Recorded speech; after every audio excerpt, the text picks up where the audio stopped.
So this is going to be hopefully a new weekly show.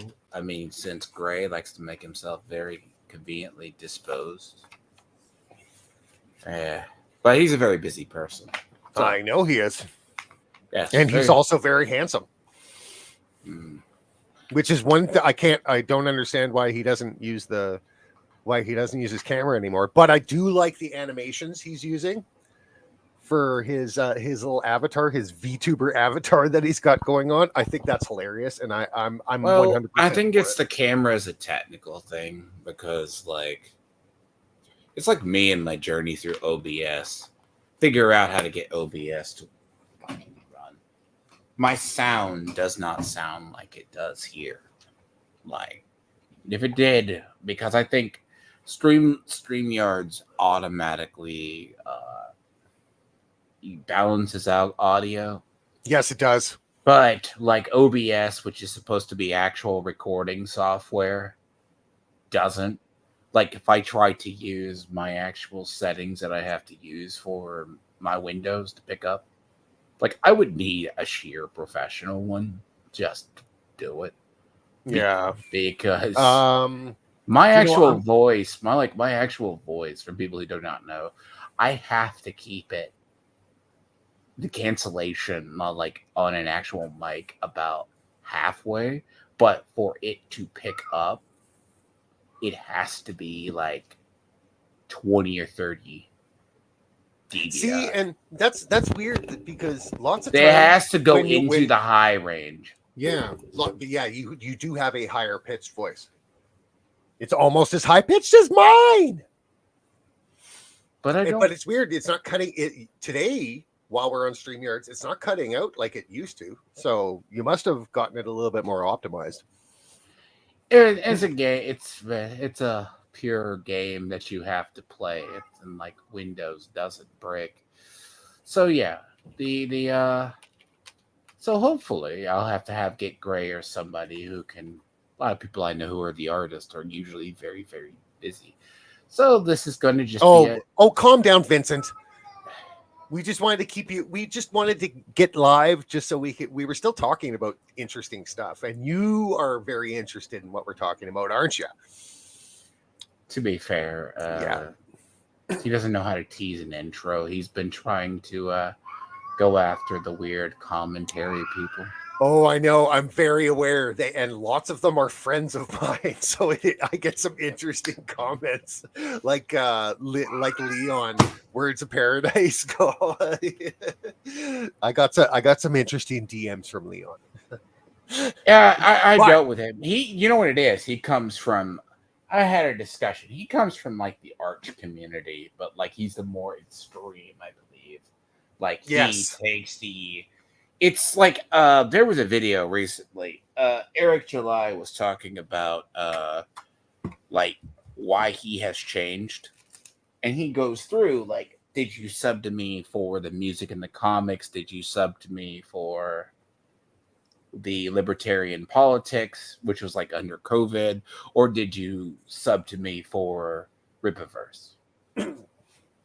I subbed to him because of the music, and I like his takes on comic books and the comic book industry. I think his comic books suck, and I've gone through them. Yes, I don't like them at all. I don't like it myself. It's definitely see. This is where I say I'm weird about the stuff. Like, it's like half of EBS's comics bore me as well. Like almost. Yes. Oh, thank you. Thank you for bringing that up. Yes. Like half the people coming out of there, like this is why, like literally, like I'll say on my own streams and in out of it, I do not like Gail Simone. Gail Simone's work, you have to have an appreciation for. You either love it or hate it. Yes, that is correct. I know. Her art style, her storytelling, I cannot stand it, even if it's good. Me too. I completely agree. As I said, I like the girl. There's a reason I say that she is more famous for turning characters gay. Yeah. Yes. And I have, and she arguably has some really good runs, but I hate the storytelling and I hate the art direction. And why Marvel trusts her from the ashes, I will never know. And that is a subject I would have to get into about the X-Men reboot. That is a whole separate rant of every era, and especially people who call themselves nerds.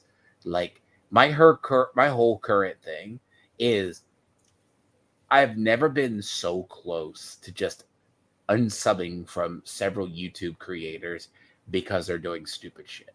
Because I can't. But that should be the line.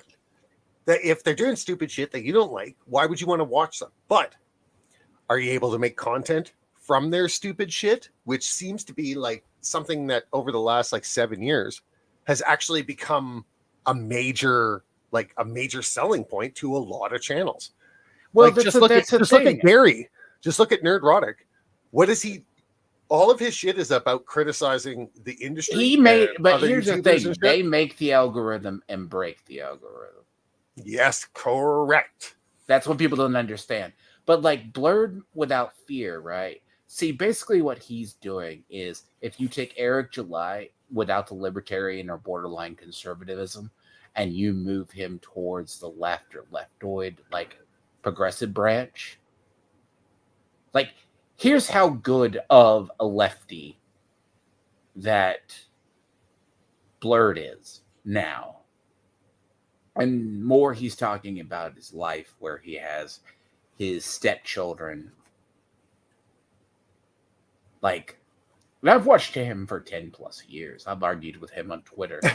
Like, he is a fucking Blurred minus Fear is like, I would not even.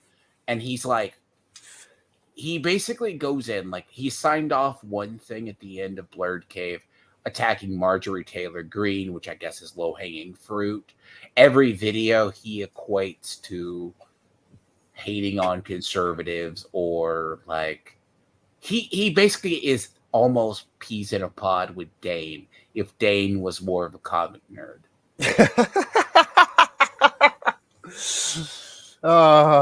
Okay. Yes. Do you want to talk about Trench Crusade?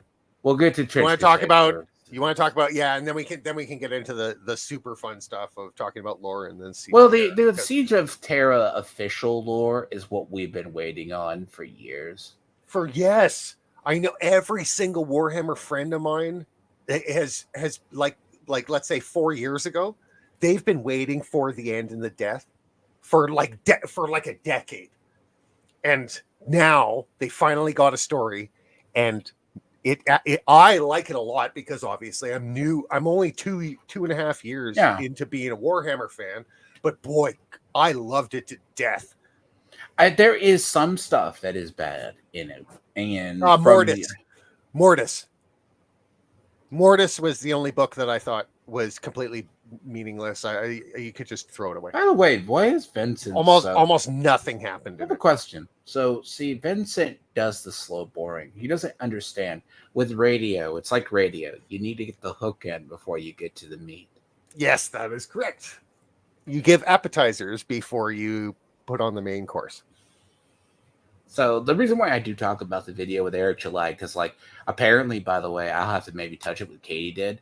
She goes, this is an own on Eric. He's manipulating and creating his own cult. No, people as YouTubers change over time. It's a Gundam is not the same. It's a Gundam from like he's gotten back to being edgier now.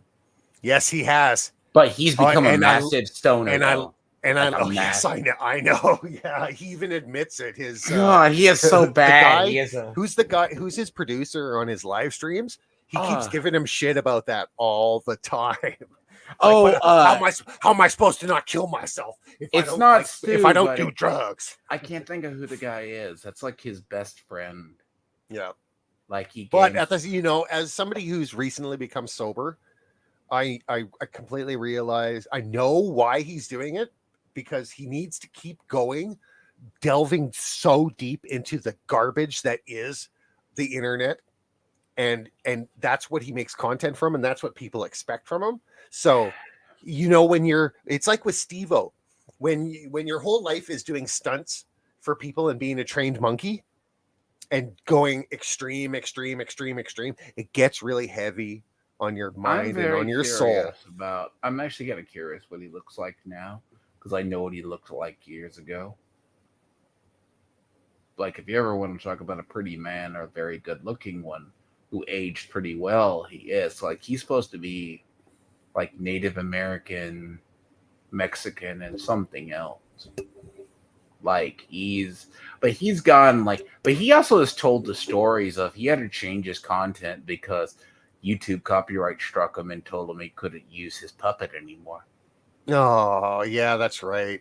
It's like with a Major Kill using the Timmy, the retarded kid picture that he used to abuse. I don't know. I remember. I think it was his. Yeah, keep going. Now, the thing about I'll say on Major Kill one day, if we ever get into 40K YouTubers, is I know how he got his start. And is it a bad thing?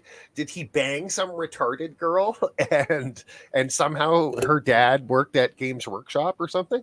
He actually used to do the whole thing of like, he is, if you want, the dummies guide to it.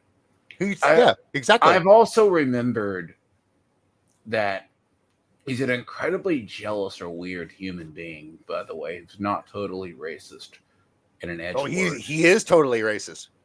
Oh, no, he is totally racist. That's what I meant by not totally racist. He is. He cleaned up that Discord. And I also remember the days like he was trying to like rival Run Mine Syndicate. Arch discovered him. Arch discovered him. And by the way, that channel is still around, dude.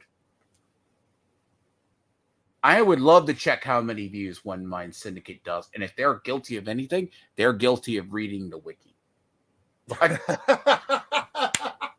I love his shorts. I love his shorts. One Mind Syndicate. One Mind Syndicate's better, but they're like, they could never. God, that will tell you the era of. Yeah, don't yeah, don't get into it.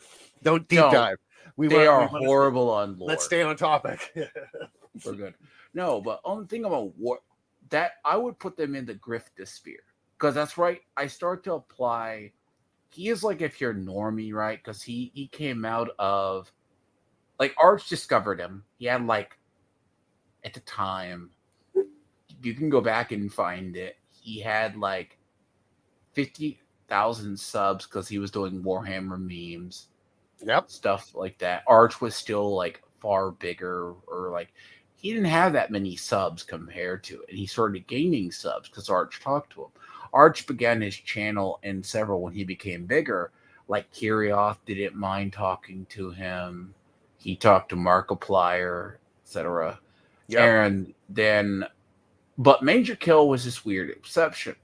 Major Kill got jealous horribly. At one point, sold merch with Arch's image on a sock. I know. Shot. He has basically tried to sweep his feuds underneath the rug, and then he went. And see, do you remember the video when he overtook Arch with subs? He made a video about Arch, and he admitted to doing that.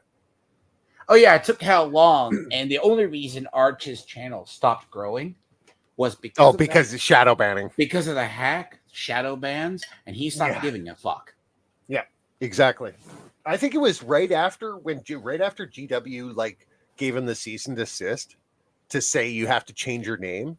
I do believe that's when they probably told YouTube at the same time, and they were like, "Yeah, we're gonna try to sue him, so maybe you should do something about him." And then they just decided to shadow ban. No, what I think happened with Arch though was his lore channel is still. He started his lore channel right around the time they were going to come out with Total War Warhammer. Great game. Amazing game. So he covered the lore. That's why if you go back and find a lot of his stuff. And he basically, what was it? The only other person he had rival with lore was Luton or what was it, Vaults of Terra. I've never even heard of that channel. Vaults of Terra was really early on, but he stopped doing it. This is very different. Oh, okay. This was a very different YouTube. Like, you have a couple, like, gotta think of like Arches, some of the Warhammer creators that are like Nick Rekieta is, but he can also create and destroy his own brand. But right after oh, by the way, I didn't want to get into Nick Rekieta, like how bad let's not. No, let's not. I've been talking about him way too much with way too many people lately. There are a lot of lawyers who are trying to imply stuff that aren't true. Well, of course. And they're from the LawTube sphere. But, yeah, I know. They're kind of imploding. But anyways. But no, the whole thing on Arch's channel with lore, because this is where I come from. And Luton's like is several different, but Luton on his channel publicly will not take any political stances. Yeah. Good idea. It also gets him in trouble. Because lots of his fans want him to be political. And you know what? I don't think the people that want him to be political really care or are even like subs or not subs like Patreons to him, or part of his channel paying him money. So don't let all these tourists coming in saying that we need to change, that Warhammer needs to change so we can get more people. Warhammer has never been more popular than it is right now. Never. But there's a risk if it goes mainstream, Lucifer. It literally is going. You know what happened to Magic the Gathering when it went? Yes. It got literally wrecked. And I've been playing Magic the Gathering since its very beginning. I remember having beta cards, and of course, I threw them all away when I was a kid because I was like freaking 11 or 12 when beta came out, and oh my god, just having beta lands right now. Oh. But I could say the same thing about when I had Bitcoin back in 2011 and 2010 and 2009, and I was buying them. You're buying them for 3 cents on the Bitcoin. Imagine if I would have kept like 1,000 of them. No, there's a lot that just got lost. But the concept, right, in 40K lore is it's pretty simple. Like, it's not hard, but like the reason why I say what the canon is, you have implied canon. Than you have when they explain canon. Yeah, exactly. That I think I do believe GW came out and actually said, even though everything is canon, even with the contradictions, everything's canon, but it's kind of not. And not everything. We'll leave it up to everyone's imagination. It's not. It's also because 40K is also supposed to be the death of knowledge. Yes. Agreed. Like, okay, there's literally a portion in the lore where a ship from the golden age of technology, which they call the dark age of technology, comes out of the warp. But they come out from the warp 40,000 years in the future, or like 1,000 or so years in the future. 20,000 or something, yeah. Yes. And the AI looks at, so the guy goes to the nearest station, gets immediately attacked, boarded. The AI literally kicks Space Marines' ass, the Imperial Guard's ass, and everything. Of course. And tells them, you have devolved. Because they just board the ship and murder the captain. The AI, and this is when they still use sentient AI. And the AI is like, you have devolved. Like, it locks up the power armors. It has defense systems, which, like, it's actually, I think it's called the Spirit of Eternity. It's quoted a lot, but that's like why they say there's death of knowledge. Like, so if we ever get into the Horus Heresy lore, like, happens, like, I'd have to, but there's so many, like, outside of some of the lore that is just contradictory, like, before there's a lot of short stories and things. Yes, and that's actually something I've been picking up a lot of, all the omnibuses of all the short stories for audiobooks whenever I'm out like kayaking or something like that. I listen to the like 2 hour long short story books, and there's a lot of really good ones. A lot of really good ones To out be there fair, right? that All are they have just to, that some of them are just made up. Like they're so fantastical, but they're and you crap just go too. whatever. Yes, yeah. Well, there's a lot of crap ones, but We're not going to there's talk a few about good ones here and there. what is it? The reflection cracked or the mirror cracked? No. Do you know that one? No, I don't. That is the one where they said the demon trapped Fulgrim's soul in the painting. Oh, okay, okay. Because after he, under the influence of the blade Of the later blade, kills yeah. Ferrus Manus. Yeah. And he lets the demon inside. And Supposedly that Fulgrim just goes batshit insane, I guess. While he's like inside his own body, watching the painting and do all the shit. In the painting. And the paint. I guess so. And then that's like when he actually says, that's when they said we are going to turn him completely to chaos, and he goes batshit insane. And that is one of the short stories that gets referenced why Fulgrim falls, but it's like one of the worst. It makes no sense though. There's so many, like all the stuff that Fulgrim does after, like the Horus Heresy. It makes perfect sense for Fulgrim, who has fallen to chaos, to do it. Not some demon possessing him, but Fulgrim actually doing it. Because like when he clones Ferrus Manus over and over and over and over again to have chess matches, to have what's it called, regicide matches with him, he's doing it because he misses his brother, but he wants the real one back so badly. So he keeps cloning new ones, and then, oh, you're not perfect, I'll kill you. Bring me another clone. Hopefully this one's perfect. Over and over and over again. He does that for 200 years. Imagine if you were who's the Emperor's Children apothecary? Fabius Bile. Fabius Bile. Imagine Fabius Bile having to clone Ferrus Manus 200 times, 200 years, over and over and over, while this half snake creature is threatening to murder you like every 5 minutes, while still doing all the awesome shit that he was actually doing. Like, see, the thing about him is he is a leftover. Like, I think it's in the new codex. Fabius Bile is no longer part of the Emperor's Children. He's his own. It's because he's moved away. Like, no one would have an issue if there's female custodies in the future. If they said by the 42nd or 41st millennium, they started using females. Yeah. Hey, yeah. Why not? Not retroactively saying, oh yeah, they were always there. That's fucking annoying. That's really annoying, and it doesn't make sense. Everyone.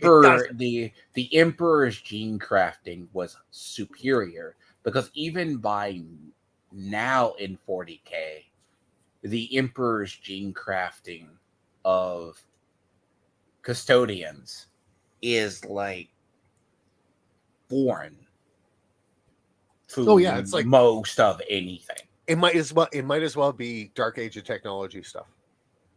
Which it probably was. It probably was, yeah. Which they call Dark Age. Yeah. So I bet Uchitan would agree.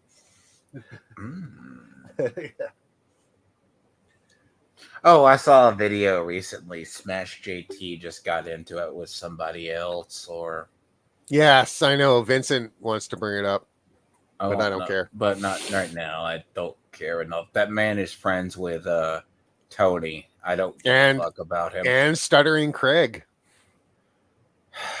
He hangs around with Tony. That's enough for me not to deal with him. I'm sorry. Guilt by association is there for a reason. And I've come across his content before. He's about his brain dead. But no, the Trench Crusade thing is funny because it was trying to create an alternate system that got infiltrated and destroyed. Like they destroyed the infiltrate. entire... Okay, I don't know about infiltrated. I do believe they were all invited in under false pretenses. So I guess that is an infiltration. Yeah. That's okay. More. Yeah. So I wish I had I wish I had the tweet that Arch shares on his stream, where it's a trans person who says they're actually delighting in destroying anything that's shud or right wing. Yes. Aurora, and it's like mask off. Literally. No. That whatever that dude's name is, he blocked me immediately. Even though Aurora. even though Kaya and I are friends, she won't even anytime I bring up the conversation around it, she says, no, we're not talking about that. I'm not talking to you about that. No, I can't talk to anybody about it, where it's already gotten so far that no, we're not talking about it. Oh, you're talking about because the person's Aurora and they have a trans flag and they're like, well, you have your hobby space you enjoy, but it will never be the same again. We got into it and we destroyed it. We took over. We have taken over. And yeah. And even if you get us out, you will never have that same fandom level again. It's like, what the fuck are you even doing? I mean, I know it's a screenshot that exists. Like,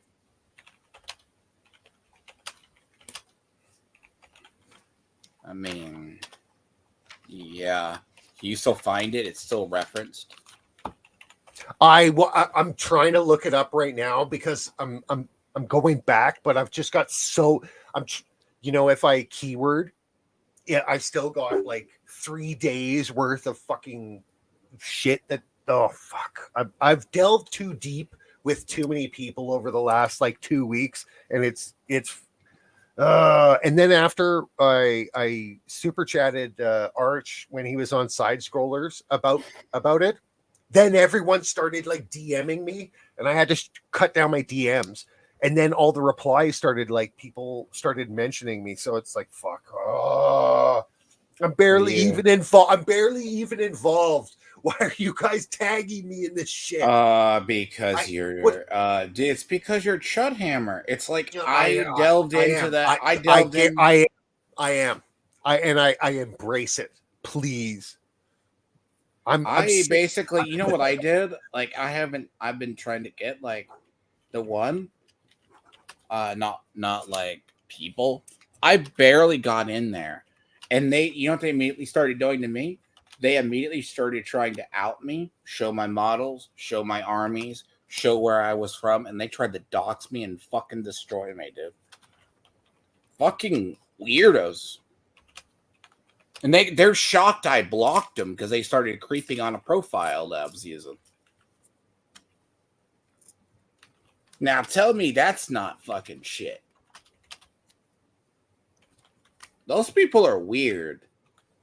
Have you found that, Doberman? Yes, of course they are. But there's also a projection level there where all the stuff that they really hate about themselves, they will say that you are doing. And so it's like it's kind of like a self-report. Whenever you see the weird shit that they say, it's like, oh yeah, that makes perfect sense. That's your issue. And that's what actually gets me about Norn Queen Kea or whatever.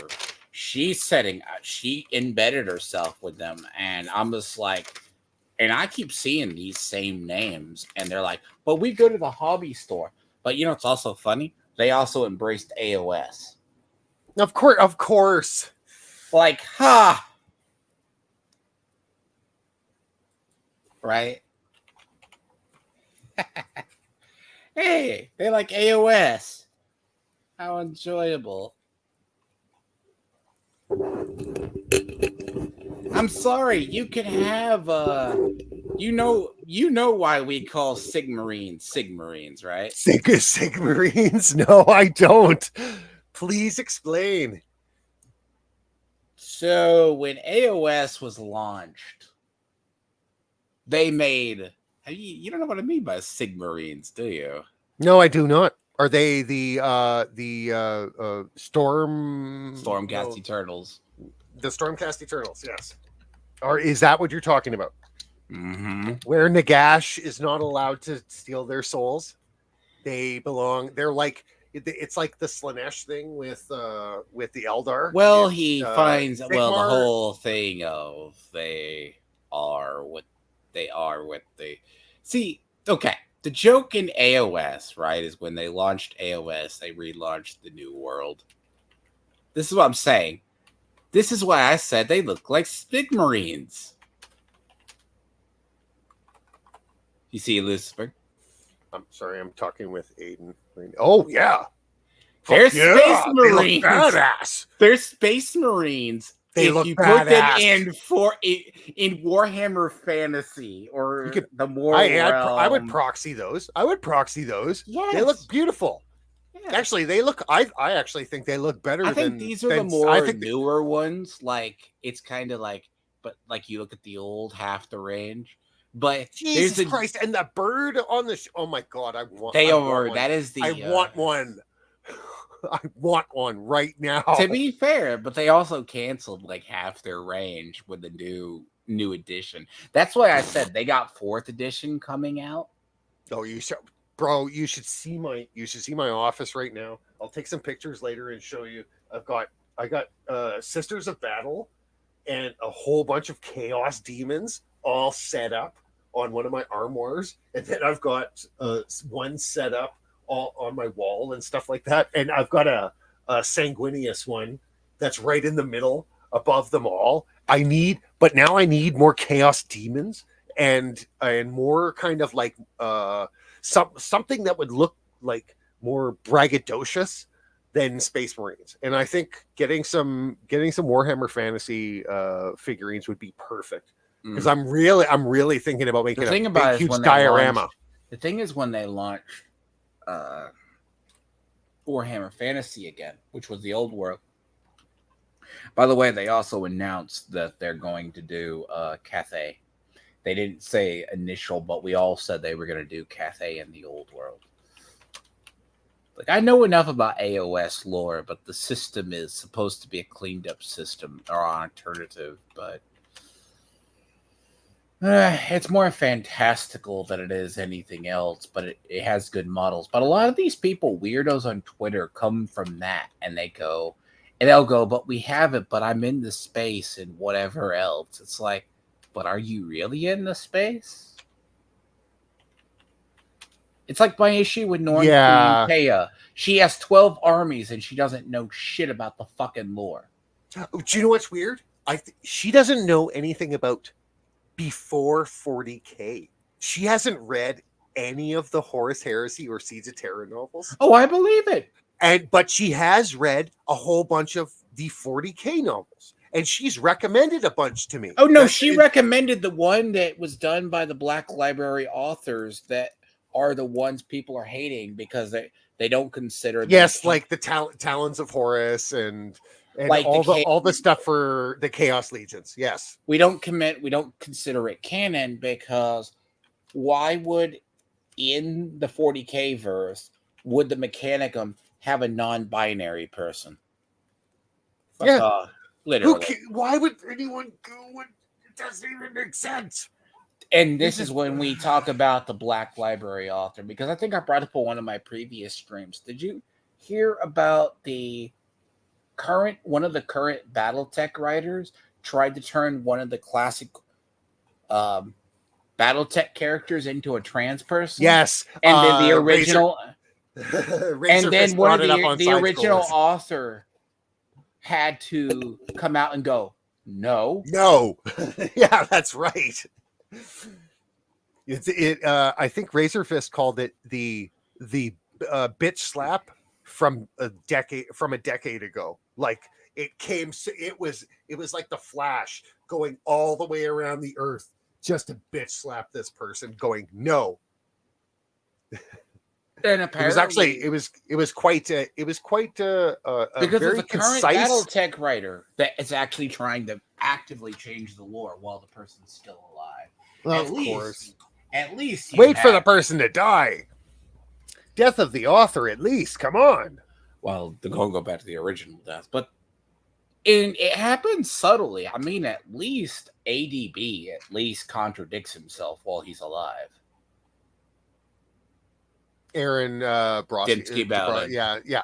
I really like lots of his novels. People like him, but he wrote Talons of Horus. Well, to be fair, at least he contradicts himself while he's alive. Yes, exactly. And he goofs around about it too. And at least he admits he can't write a fucking he cannot literally write a loyalist. No, he can't. No, he doesn't like them. He hates them. He cannot. He will not write a loyalist as smart. Yeah. Yes, exactly. You know how he wrote Sigmund? He wrote Sigmund like the most incompetent person that has ever put on Space Marine armor. Sigismund, you mean? Yeah, Sigismund. He wrote Sigismund as the dumbest person to ever run a fleet, and it makes no sense. But at the same time, I did like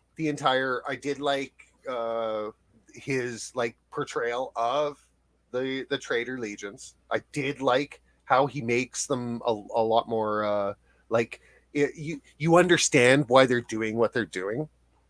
So you can sympathize with them. He also has a tendency to write custodians as retards too. Massive retards. They're technically they're autistic. No, they're not retards. They're just autistic. But what do you mean? They're the greatest autists in the entire universe. I'd have to go back and go look. Apparently, I think he may have been the one who ever wrote that after Monarchia, he had the Emperor embedded them with it, and one allows himself to get killed by Lorgar at when they were just about to do the sacrificial ritual on Cadia. Oh, you don't know about this, do you? No. So there's an old lore when they first find Cadia, but it's like a chaos cult there. Yes, when Lorgar goes there, yes, there's a chaos cult, and they're all like primitive humans. This is in First Heretic, right? Yeah. Yeah, First Heretic, yes. Literally, like one of the custodians just gets killed, not versus smack them down. Yes, that's right. And they have to cover it up. It has to be like it just happened. And then they have to wipe out all the other ones. And so they can't send back to Terra that, there was shit going on. Oh, holy shit. Aaron Bowden wrote Master of Mankind. Wow. Oh yeah, that's right. And that's actually my third favorite. That's my third favorite. Is that the new one?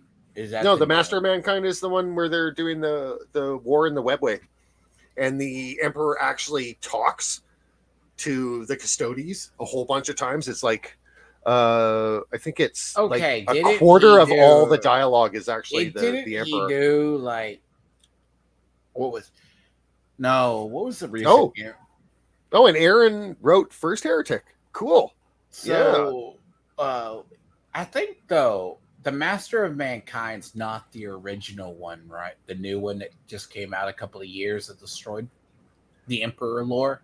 Psychically attuned citizen. No, I think it is. I'm gonna hold that one. That's a book we try to forget exists. Why? Come on. Why? What did the book do to you? Where did the sitch touch you? If it's the one I'm thinking of. 2017. If it is the Master of Mankind, apparently that is also the one that introduces Neoth. Yes, yeah. And that's what he was named as back in when he was when Olanius person knew him back in the day.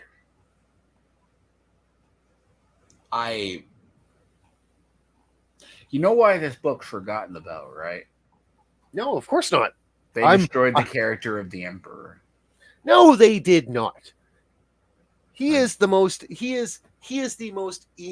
enigmatic creature that could have ever been in any story period, in any story timeline lore of all time.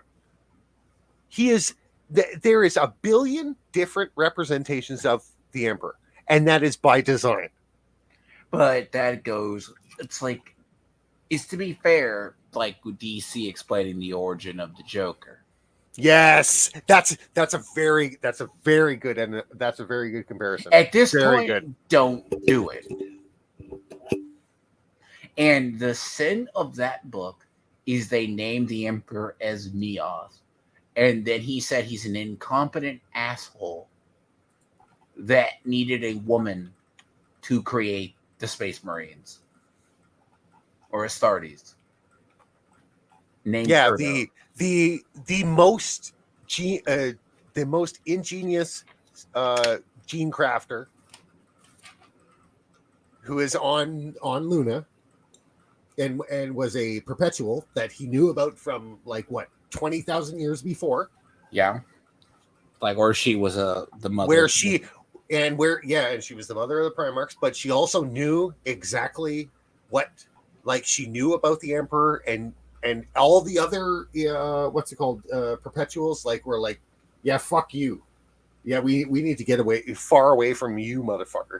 She was the only one that stayed. And then Astartes, we all know what happened with her. And she was a genius too. It didn't matter that she was a woman, especially in those days. The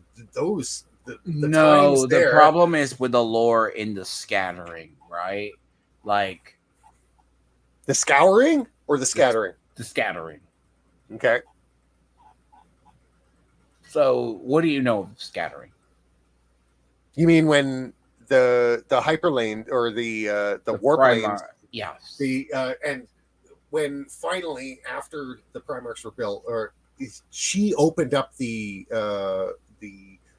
laboratory to allow chaos in, just so they could steal them away.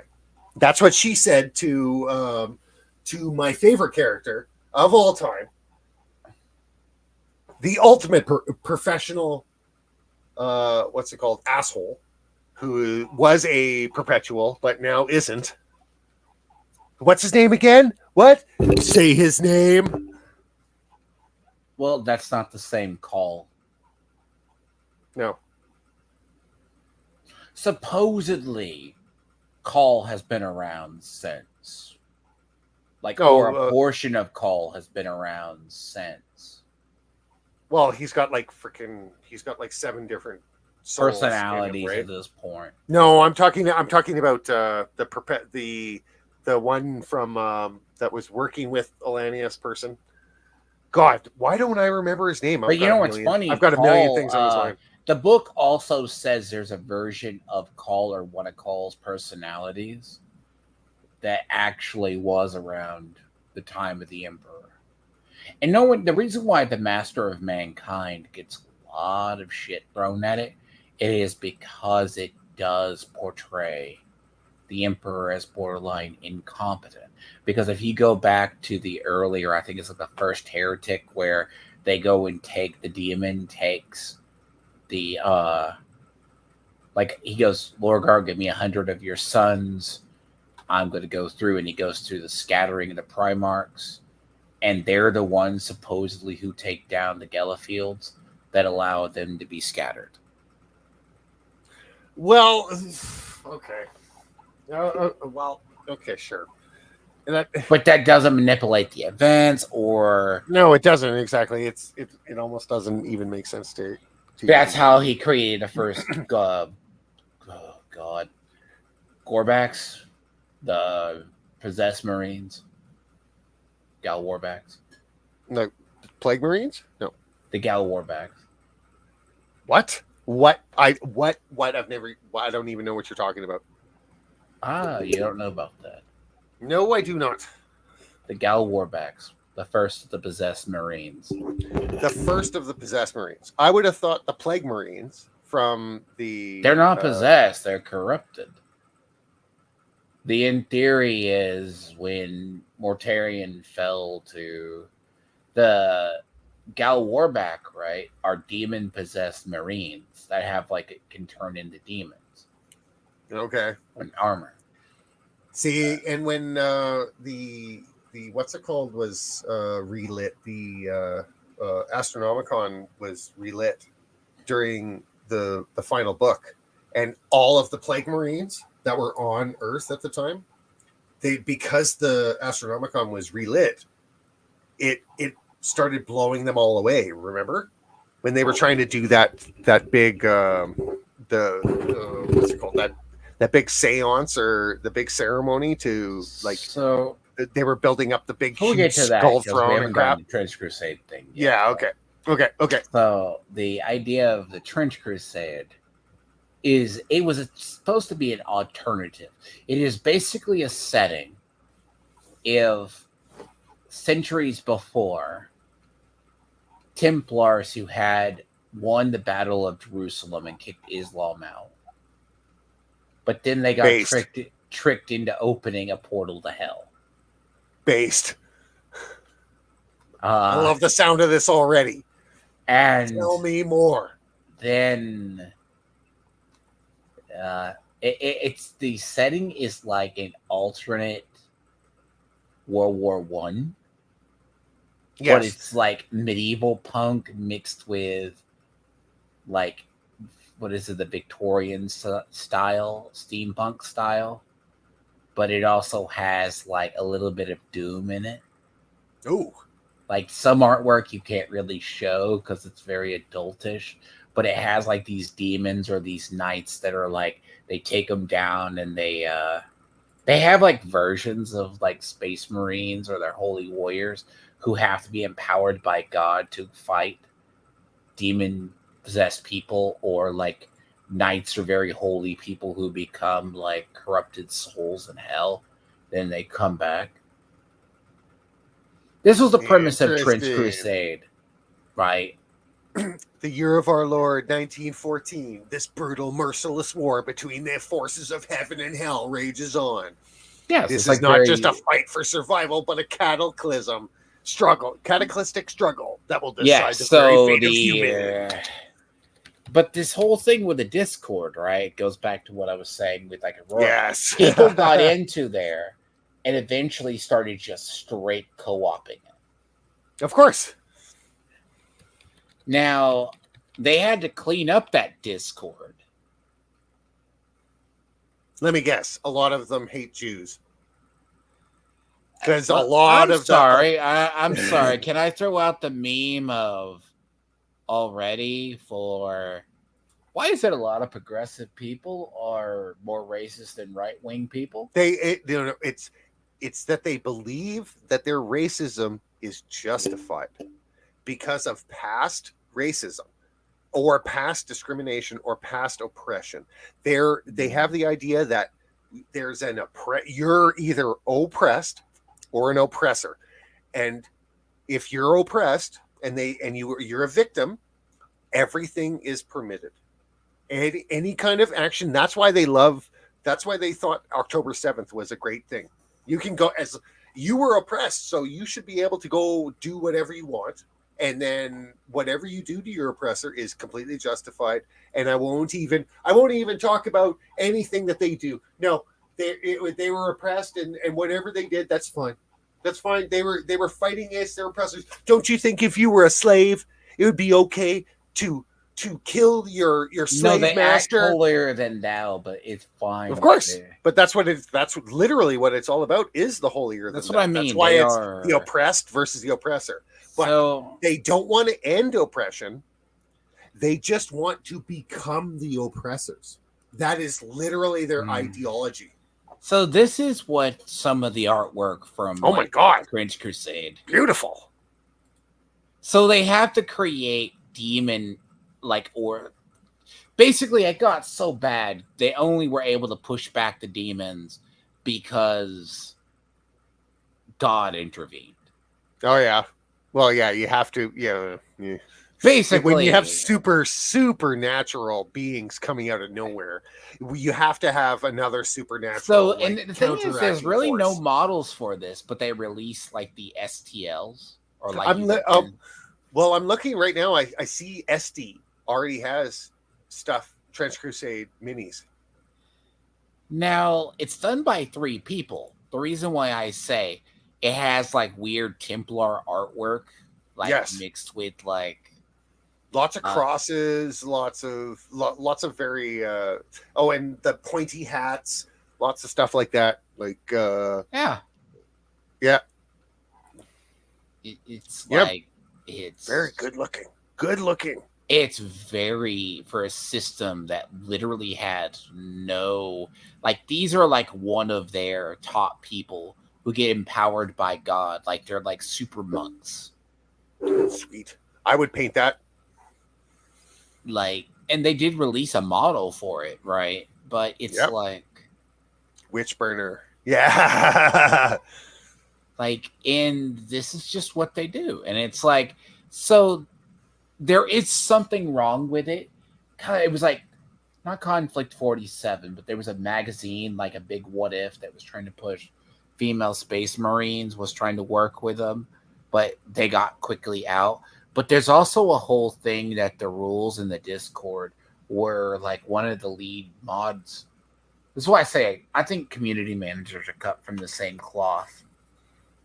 Like one of the HR departments, they breed them. They literally they have to be cut from all the same cloth. So like one of the creators who had literally, it's either a creator or a head mod, has like almost a borderline Antifa thing, and he said no Nazis allowed. Like, and you already knew the system was fucked. I'm not okay, so I'm not gonna divulge any DMs with a couple of the mods that I've talked to, but yes, they do not like people of right-wing leaning like personalities and beliefs, but they don't believe it's political. They just believe that they are on the right side of history. And those people are not. But they and it should mod, and they say, but what about the I literally have gotten a message saying those things are not political. They're just being good people. So banning people that you don't like because of their political views outside of the Discord, that has nothing to do with what did they say when their ideology, when that main creator was acting like an Antifa person? That's not political. Well, they don't care because it's like I said, their beliefs are correct and morally correct, and which isn't political to them. So you understand the cognitive dissonance in that. It's you can get it, but you can, and see what's also is, so there's the forces of good and there's like the forces of evil in the universe. Yes, it's like Vader versus Luke Skywalker to them. Or like this is Leia. Like Leia. Sorry, it's Leia versus so like when you Vader. See like the forces of evil that are like influenced by evil, right? They look like this, and then there's humans that willingly side with them. Like this is like supposed to be one of the corrupted holy knights.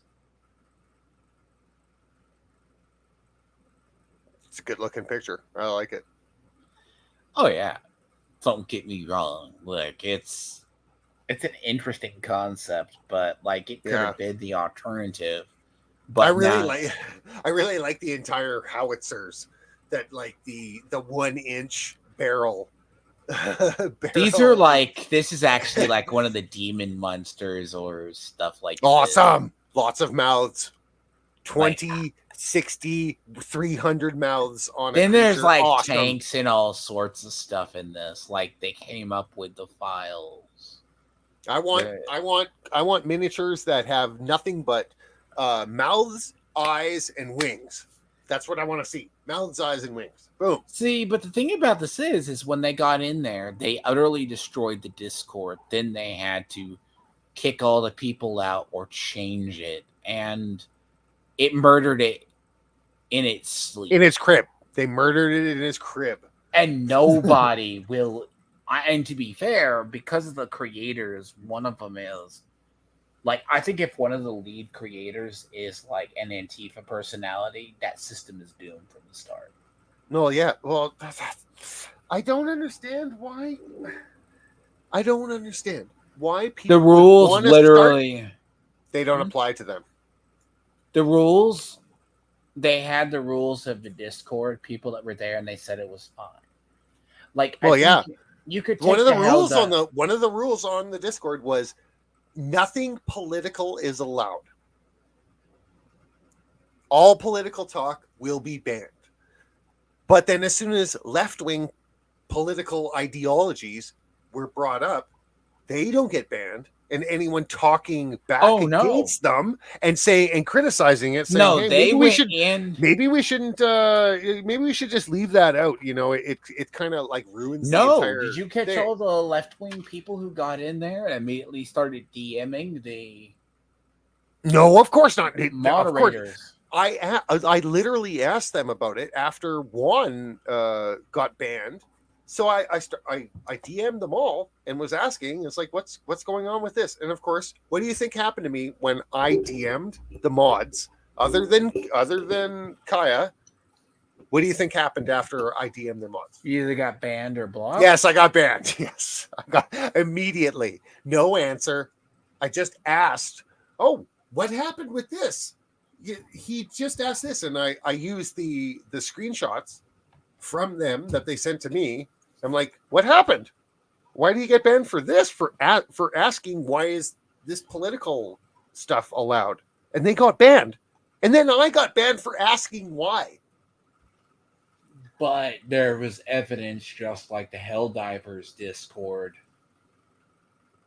which is supposed to be the main source for the game, which is already complicated. Yeah. Because apparently it got capped that well, that's the thing, because you need supposedly the Helldivers main Discord is where you always see the major orders. It's like where if you're lucky enough to get in there, where you see how they have to push back. Because if I ever get into it, that's going to be devs versus players and the metagamers versus devs. Yeah. That game is fucked from the start as well. Yes, it is. That game is so just... I hear already about the nerfs. I'm waiting for them to just dump the major order that literally fucks the systems. Shit. But this in Trench Crusade, right? So they actually were able to take DMs from like Norn Queen, Kea, and all these progressive people. But then when people started asking, they were getting banned. I think it's they got to the point they nuked the rules, they nuked everything, and they were supposed to restart it. Yeah, that's. I think, man, that sucks when you just have like a brand new thing going on, and it just gets so toxic from the people that you want so badly in your community. It should be just I don't know if they started with the greatest of intentions, but it should have worked out good. But the people they're also working with 28 magazine as well, which is a big what if thing. Now it's being done by 3 creators.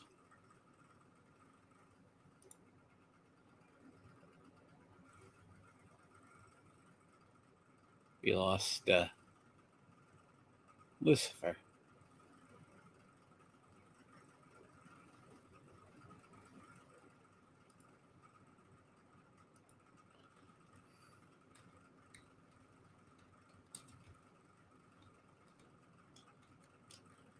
Oh, God. So the Discord was Magazine 28, right? So there's Magazine 28, which is a what if.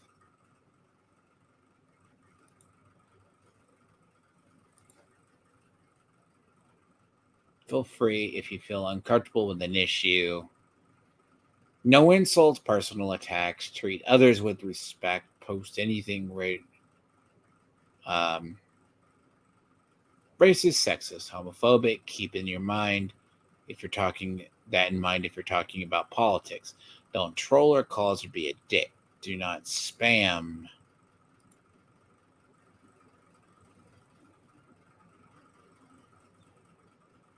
Oh boy, you could have said that, Lucifer. I guess I'll cover it till you get back.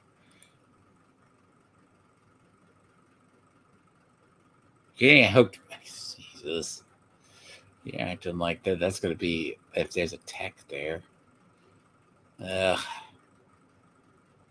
So,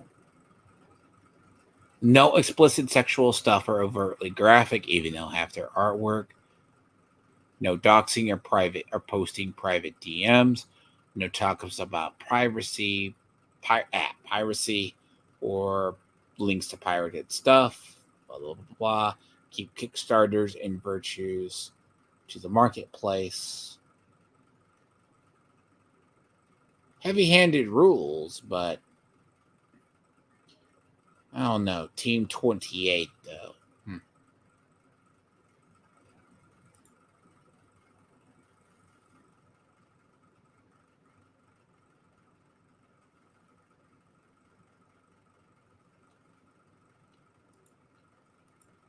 I mean,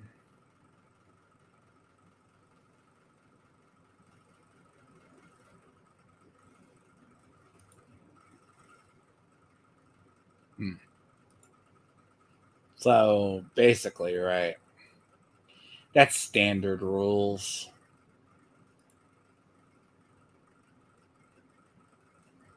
Yeah, I'll cover it till you get back. I think it's like, but Trench Crusade, right? It's what it is, right? Is it's supposed to be an alternative system.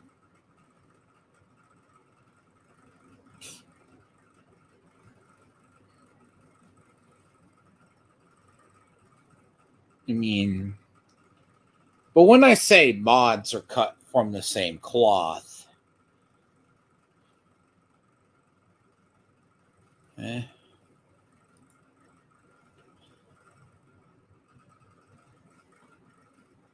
mean, for all intents and purposes, it looks like decent.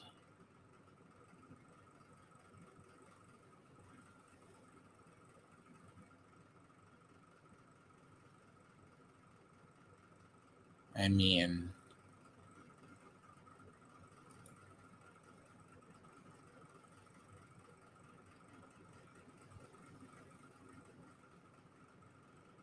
Scotland.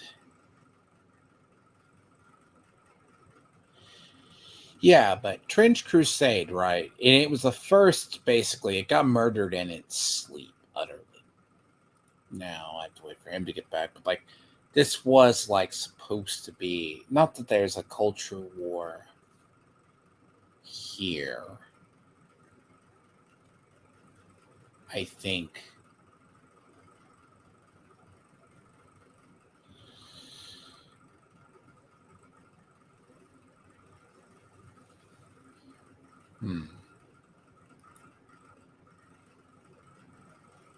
Mediocre, hobbyist, etc.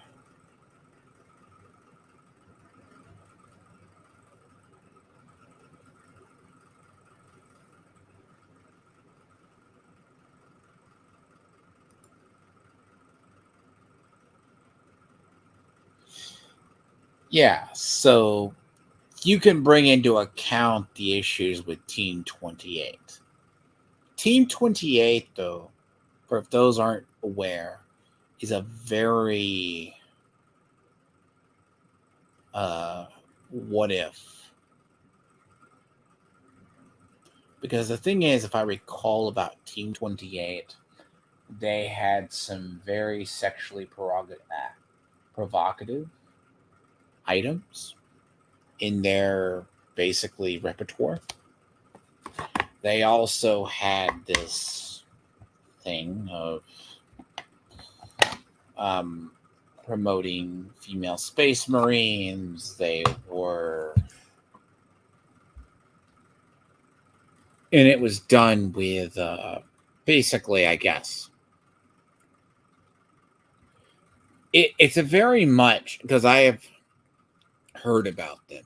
They were another YouTuber, which is a discussing lore.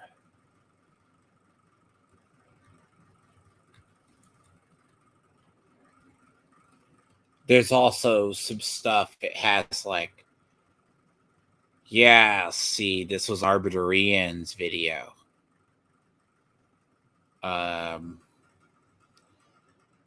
There's a bunch of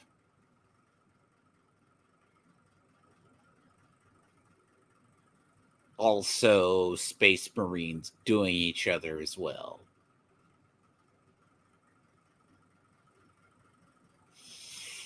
Yeah.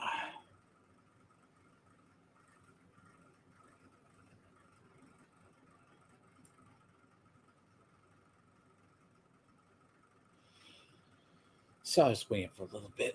The concept is, right, it's probably not as bad versus it's very much fan fiction. So Trench Crusade basically fell. Like, they invaded the Discord. Everything I said about happened, plus more, if you like heard any of that. I mean, they apparently rectified their rules. Like, they entirely rectified it.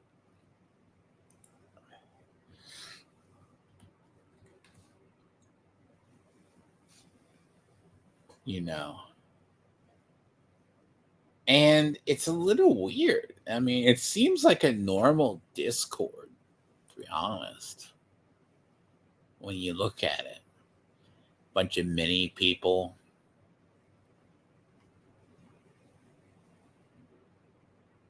They're not about, but they're giving like the concept of, as I think it's like the concept of things as well.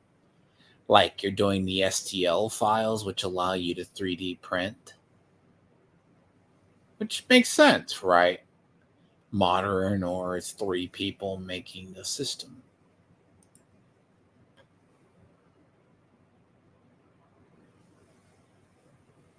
Kit bashing models, everything else. The current rules, though, it's like, okay. But in this type of a situation, right, we could also say there is no such thing as originality because it all comes from something. Or it's all been done before. Because, like, in this case, it's loosely inspired by everything.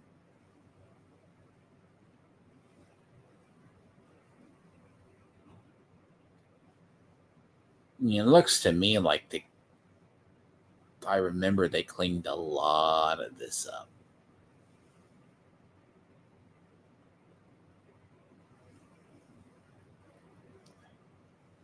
They cleaned a lot of this up.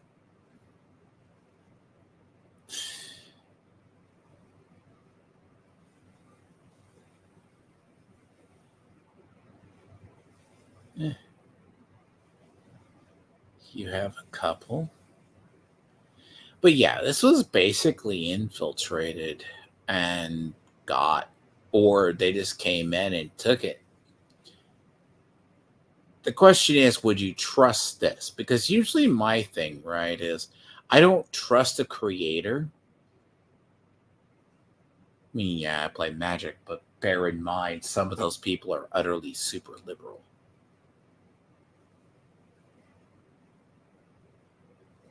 Like, I mean, Magic is one of the best examples of a game, but they also realize too, like, I think maybe like anybody realizes conservatives don't. What is it? You keep out the conservatives, but for years in Magic, we knew the space was basically dominated utterly by, or at least commanded and done by people who ultimately are not conservative. But at the same time, they know the fact that Magic players are either nerds or conservative leaning by nature. Now, modern Magic players, as a prime example, are kind of mixed. Most only care about it. Now, you can look at the same and say the same for D&D. D&D works about the similar way.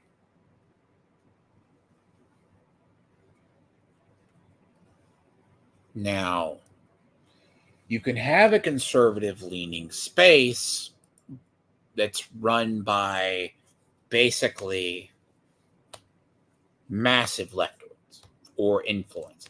I knew of people who went to go work for Wizards, but they were nowhere near.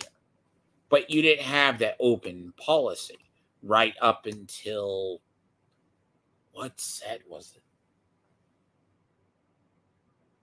No, what's funny is it was around the time DCI, we saw it hit like competitive.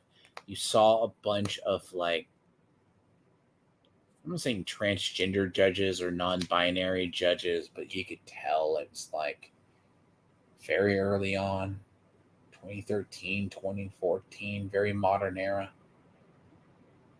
Wizards started changing their policies and discrimination. Because at one point, I was actually banned from like playing for like a year due to I had like a seizure at an event, and then opponents tried to do stuff. Like the judge quality went down as well because they managed the DCI. Is the thing they managed actually the DCI at the time, but it was very much like you could see them getting their claws in because it made more sense for them to go political first. I forget which set it was. It was before Quartering got kicked out, officially banned, and then a bunch of others around that period. Because he only got banned, actually, because WotC wanted to move into the space, like online space. Main point. Yet they took advantage of Christine Sprinkles. But they were always an overtly liberal or left-leaning company. They could not publicly do it because it's the same concept of liberals or like progressive people do not buy comics. They do not buy in the hobby.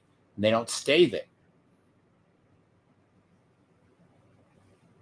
That's been more than 5 years. So a lot of this you see, because I've already seen this in the hobby space. Now, still a lot of us still play Magic, and we still play like things if we like it. You just ignore, you know. I mean, one of the first casualties of this was actually the storytelling. But luckily the game stayed stable.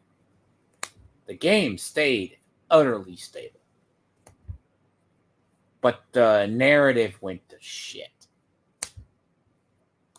And I could see the same happening to Trench Crusade. It starts off as apolitical, but eventually the people go mask off. That's why I said Team 28 and a bunch of others, and there was a bunch of like part of a magazine that they used. Okay, so it's that one. Okay. Trying to redo a deck at the same time because I guess I'm busy. Now, the concept is as well, you guys always pull this to get back, but yeah, companies like what happened with Trench Crusade, and looks like the Discord got cleaned up, right? It got actually cleaned up.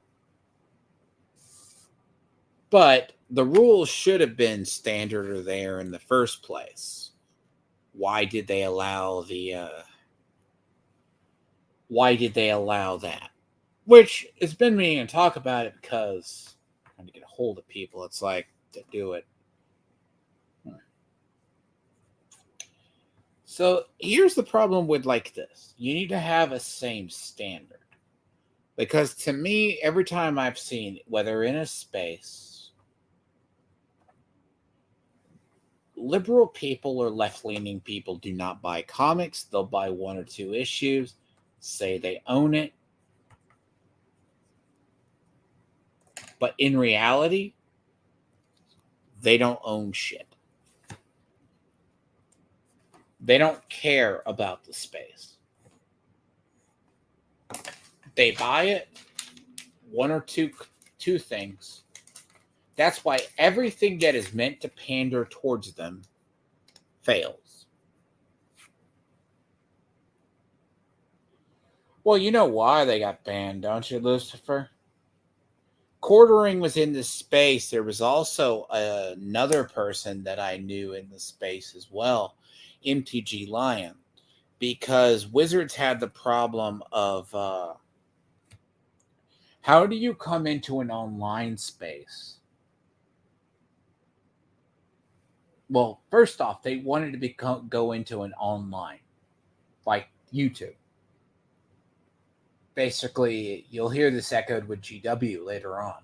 They wanted to control the space, or they wanted to go into it, have their own official channel, but you already have a bunch of fan-made channels in the space, which is very key. They're already there. And it's not like the quartering was loved. I mean, Magic YouTube feels so weird. Fandom YouTubes used to be so niche because you actually had to go look for them to find them. You just didn't find fandom YouTubes back in the day. If you were in comics, you had to look up in the comic sphere. It wasn't as tied. If they banned Dankula, then they eventually, if that is actually funny. Like, I knew of several creators that were like longtime players as well. Like MTG Lion, like he changed his. Like, very successful lawyer. I saw him in the Texas Magic scene for ages. I mean, he was peddling the reserve list cards around. He's not a broke man by nature. The man has more money than anything. Yeah, I do. I mean, he invests in basically reserve list, but I mean, that's a separate matter. If you believe in that, that's very weird. But they wanted to go into that space and take it over. You had to kick out the people. Because you couldn't have these. Thing is, you couldn't have these people in the space. How do you grow? How do you have this space and you physically can't?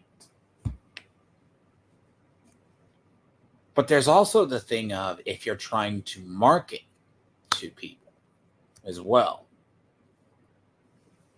Now, you're either going to be caught marketing to a same niche, part of a niche, unless you're going to go out of it. Now, I'm not saying like 40K will ultimately fail. It might just go back. Like if it goes mainstream, it will have this mainstream popularity.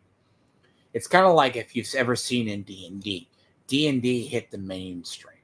Like anything gaming, anything nerdom, hit a mainstream at like one point and became highly, highly popular.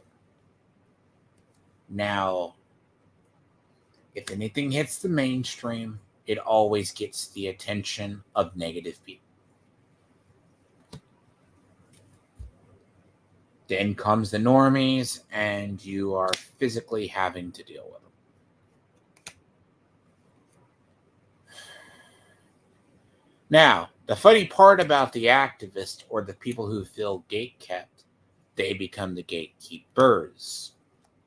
Okay. You got to remember that lesson. The gate kept become the gatekeepers. That is a very important thing.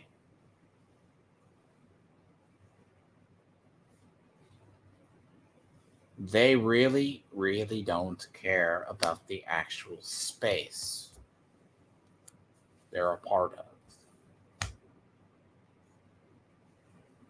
Now, that's a controversial take. The gate kept become the gatekeepers. They don't care about the space.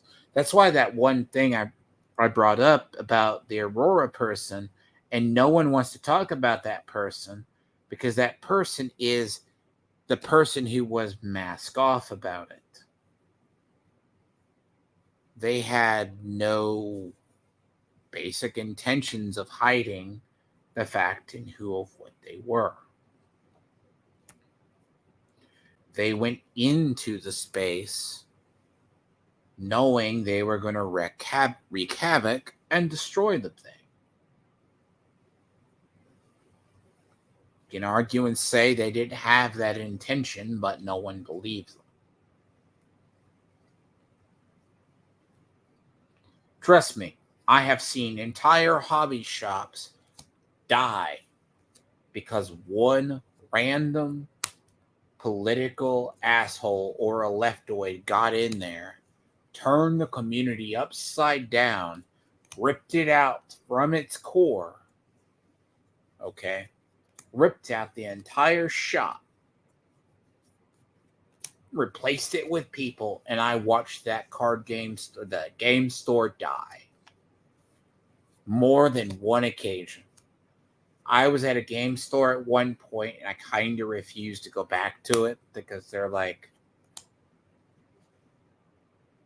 yes, evil cannot create. Yes, the famous Tolkien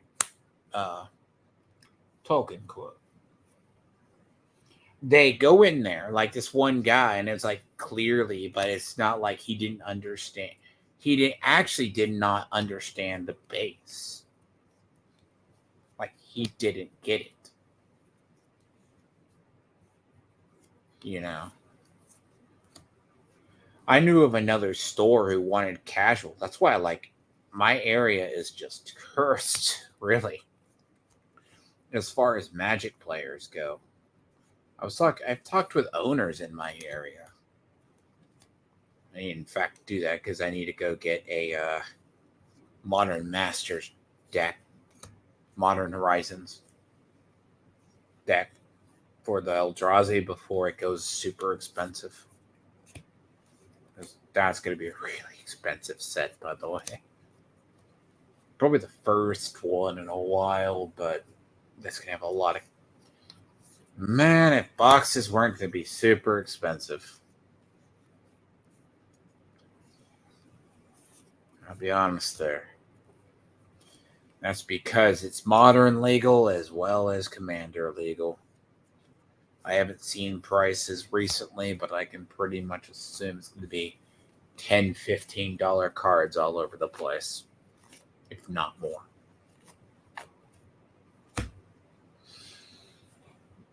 Because that's a scary, scary thought. Just like that. It's super expensive. You don't really introduce. It's not a poor person hobby. It's how I was able to, and it's how I'm able to do things. Hi, Miss Sparkles. How are you?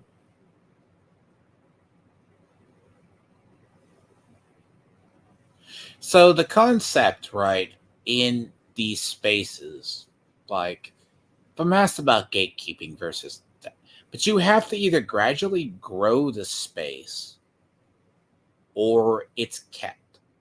Because if something hits the mainstream, I'm not saying it's done.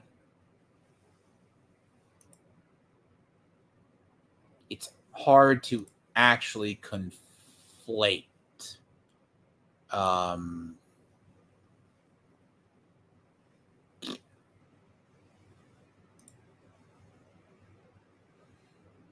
Let me see. I mean, I know the hype around.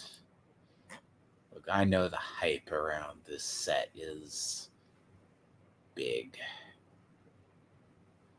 Jesus.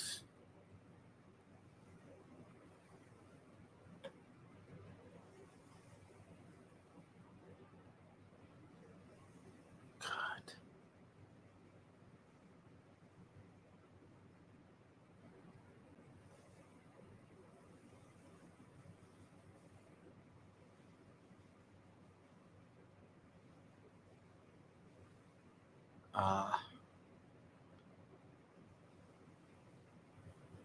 Okay.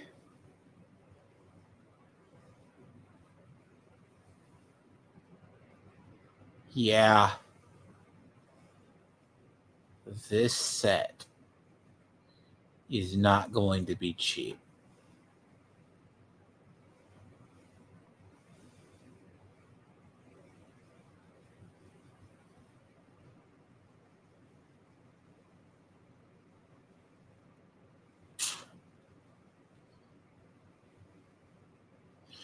The chase stuff is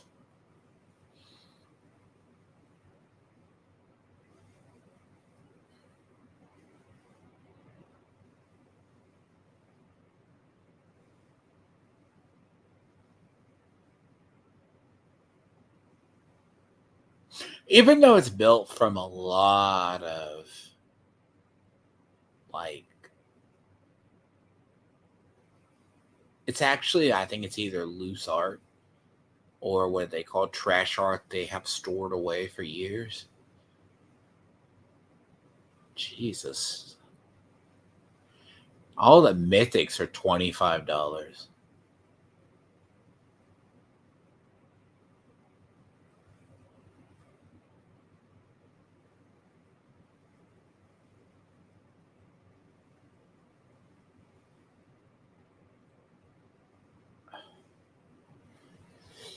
But this is made for both Commander and Modern.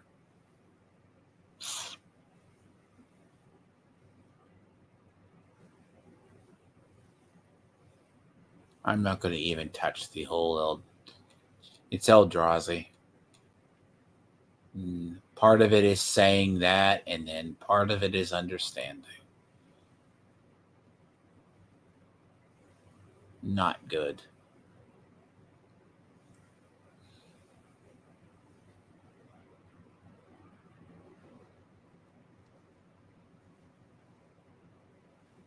Yeah, like, yeah, good luck affording this set. Like, just the sheer speculation on this set alone.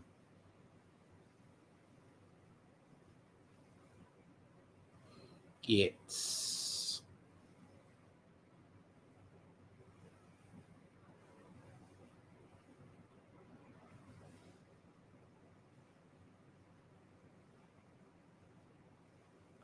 oh, good God. The broken reality just. Yeah, so an Eldrazi Titan is retardedly priced. Oh, this set's gonna. That's gonna be. Yeah, I hate being right. And we're not even to pre-orders. Like 2 weeks out.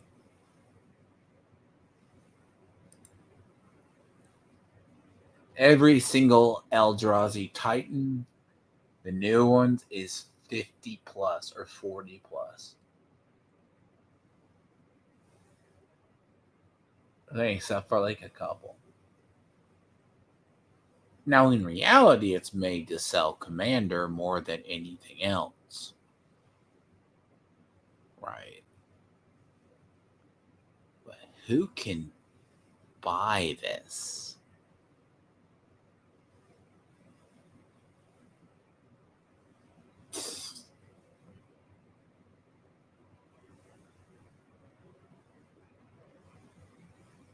So there's...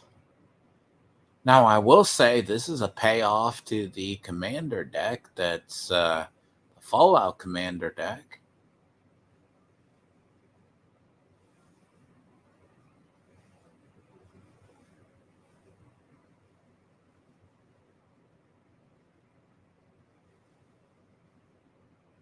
That's if you play and you know it.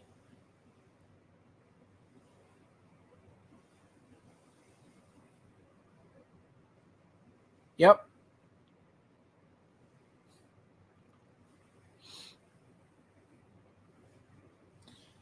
Yeah, you see that weird commander deck that came out with the energy cards doesn't seem so far-fetched now, does it?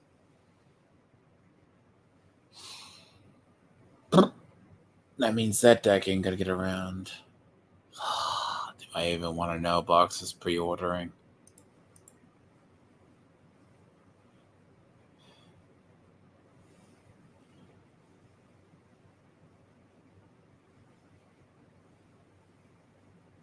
Here it has them at $379.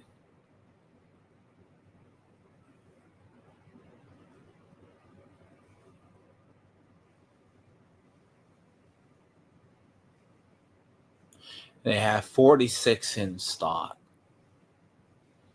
The collector's edition decks are $800, and the set of regular is $229. But this is what happens when you throw the MSRP out the bloody window. By the way, CEs are that, and regular boxes are $269.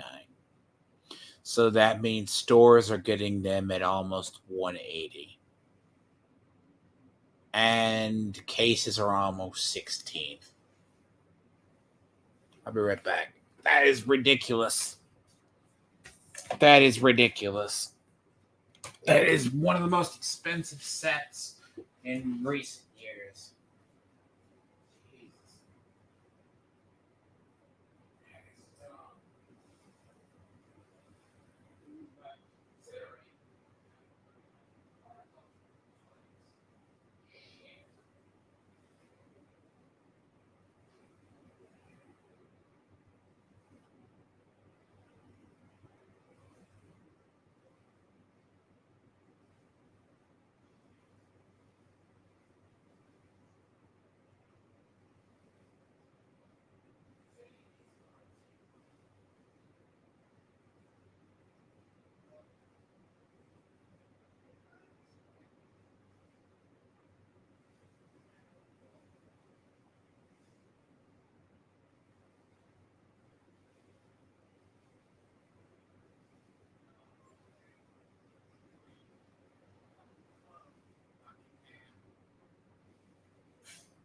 Say that softball isn't real back. It's going to be African retarded that. Yeah, I think 379, so I think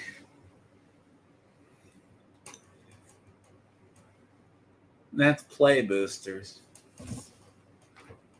Yeah, because play boosters, right, are very different price. They're all super expensive. They're all really busted too. So there is no set boosters.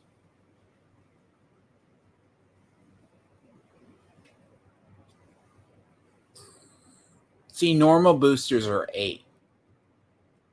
It's MSRP, but I don't think that...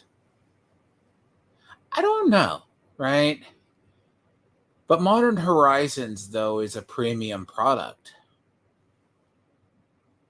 It's not meant to be cheap.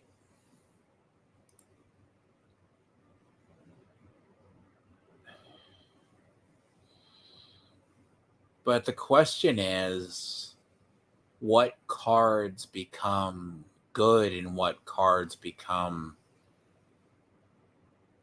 How does the set shake out?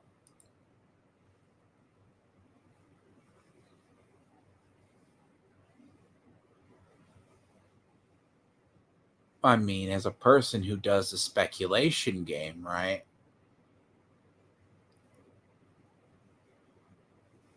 Let's say I do the speculation game. But they either call it trash art or they...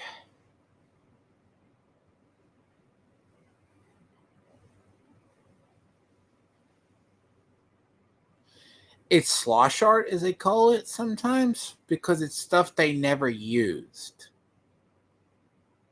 Like, what's funny is this is like the second or third reprinting of Crick, right?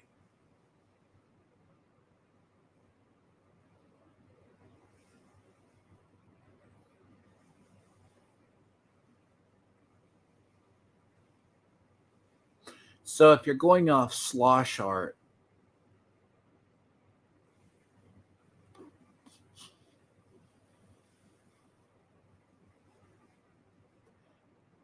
you see a lot of what this is, right? Because most of this is... But the big things in here, though, that's expensive is the Eldrazi. All the Eldrazi's are super expensive for obvious reasons. The Titans, though, like, the brand new Titans are utterly busted.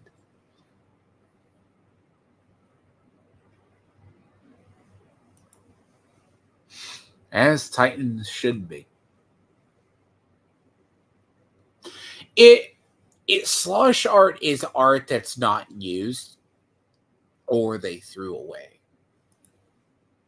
They own it, but they don't.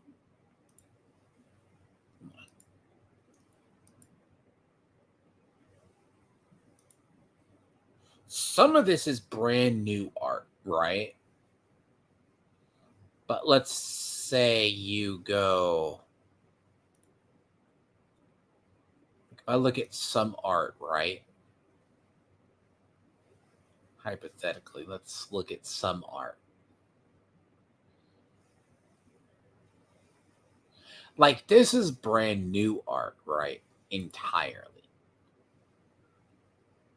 Weird. It could have been like cards they either threw away or own. Like, this is one of the top commanders. Now, the fact alone, if this becomes modern legal,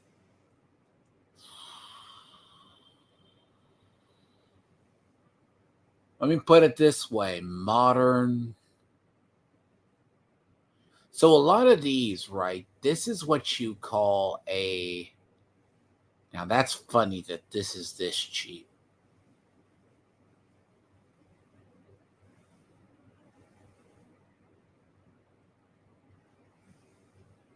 Oh, I can't use that. Oh, I can use that in Kalia. Oh, God. That can go into Kalia. Oh, no. No. That's bad. Like, this is getting reprinted again. See, right now it's a reprint equity, right?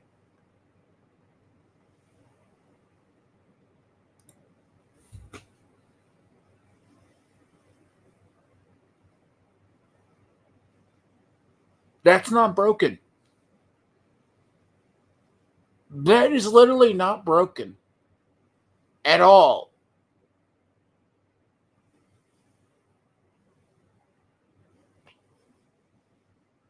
No.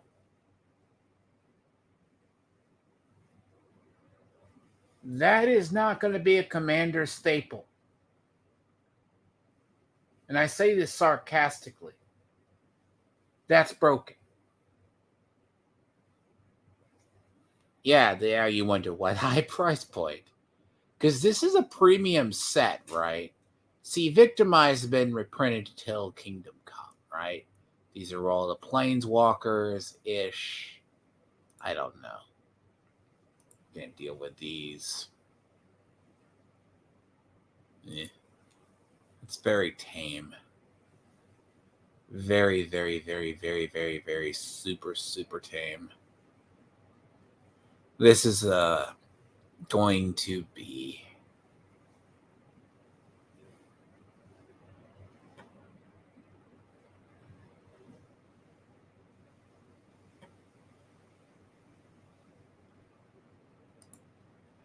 Necropotence, anyone.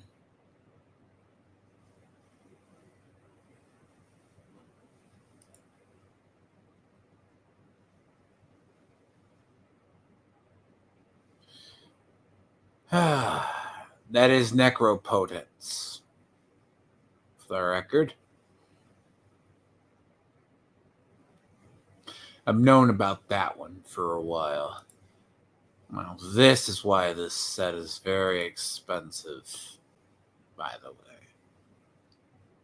This is the fact alone you're getting a bunch of Eldrazi. We all knew about this one. We have known about this one for months.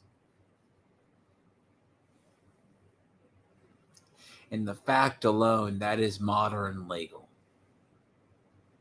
Though I don't think it really matters, like, in the grand scheme. You know.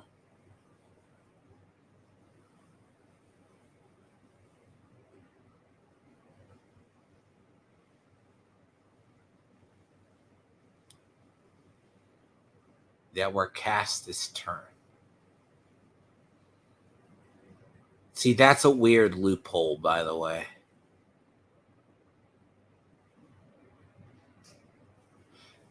That right here.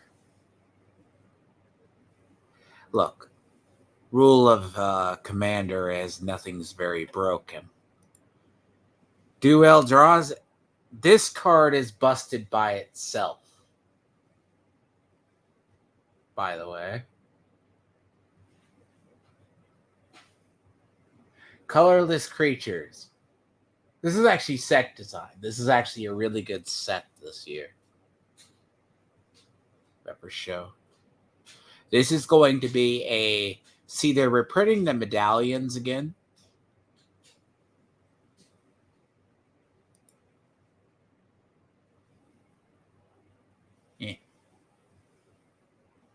This is a nod back to Colored Eldrazi in the second one.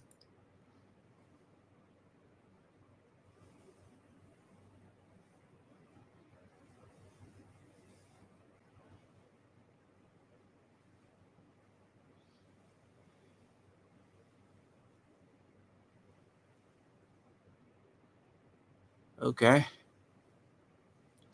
But see, all three Titans got new ones. There's 3 new Titans. This is the second of the new Titans. We knew of the first 2, which is Ulamog and Kozlik. We got leaked. But this is more commander material. Okay? That is a commander material more than the other. See, I know why this is expensive, because this is going to be modern legal evoke, and it has Annihilator 1. I do not have to say how stupid Annihilator is. If you know, you know. See, here's the thing with the Fallout Commander deck, right? For the one that had Liberty Prime in it. Okay?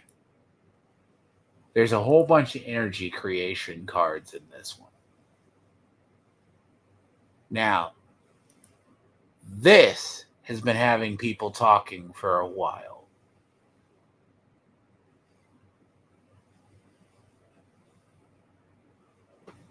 That in Tron is scary as hell. That in Commander is busted.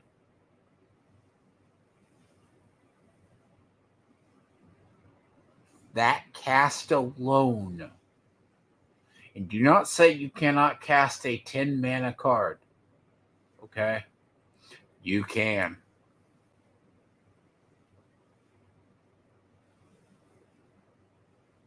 I have a Kozilek the Great Distortion deck. All it is colorless artifacts with mana production.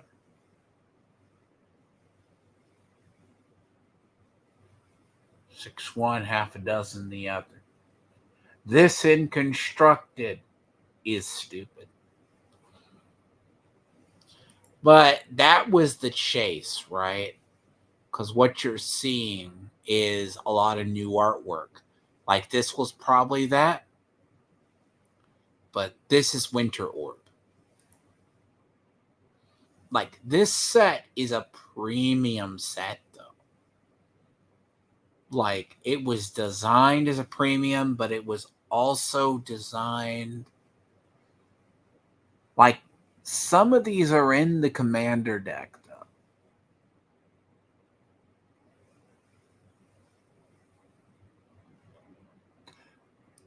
Like this is designed for another. Like this broke very early. Basically, Eldrazi Commander decks are about to become very, very broken.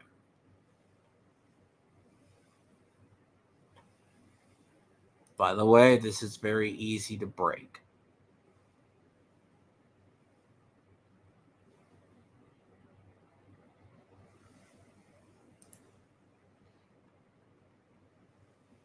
This set we have known about for, what was it, since last year when they announced. See, this will be a third reprinting of this.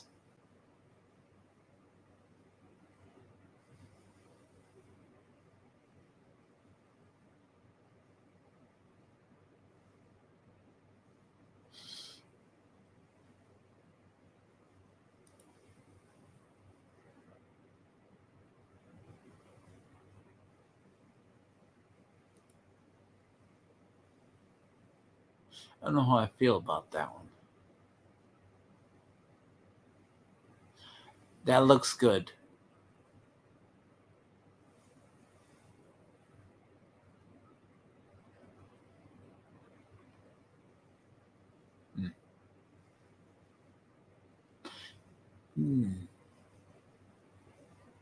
My elf deck is very, very homey right now. I'm already at the point I don't.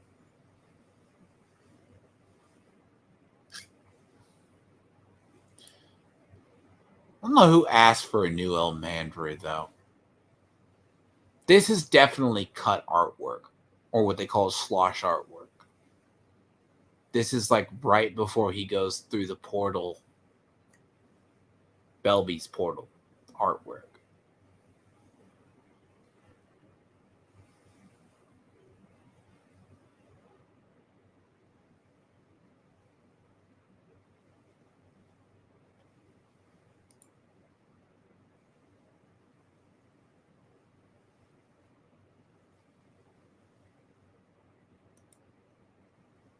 Who asked for grist? Nobody?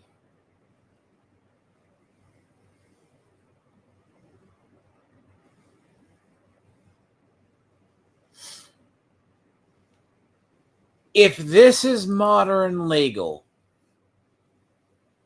or pioneer legal,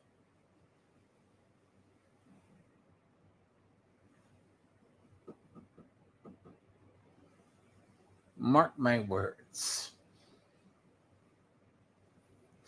Elf Ball just became entirely tier 1.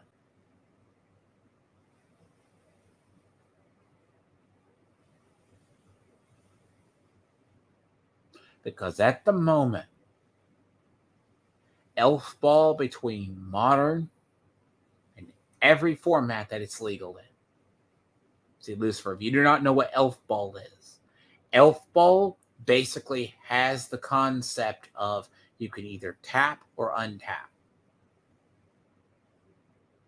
Now, the thing about this is it's giving them haste. Let's assume you have a deck full of 4 to 5 in Commander, right? My elf commander decks because I have two. One's Lathril, and then I have one that's Azuri. Elves need another mana creature like this, like they need a hole in their head. This will be the... You could literally have 16 of them. I think currently there's Elvish Archdruid. There's... No. Be 12. There's 12 of them. You have the one from D&D. The first D&D set. You have this one. And then you have Elvish Archdruid. That's 12. You also have Staff of Domination in the format. Need I say more? But that's actually been coming down in price in many, many years.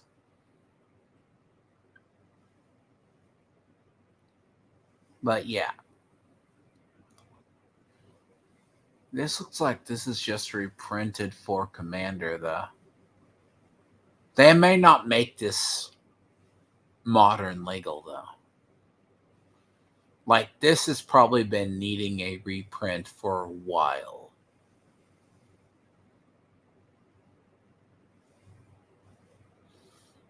Because certain cards are just really, really hard to get.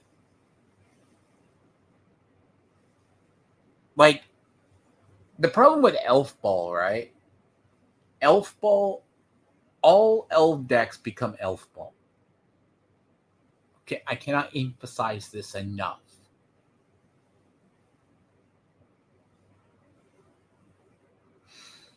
The difference between Lathril elves and Azuri elves is one's green-black.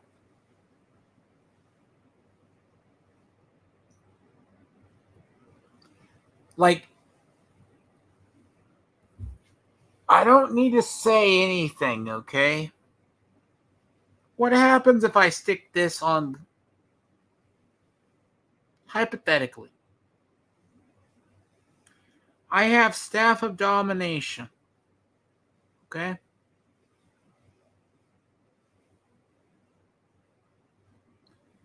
I have a spell. I have a creature. This is just Commander, by the way. That can create multiple tokens. I'll have the ability to sacrifice them as well.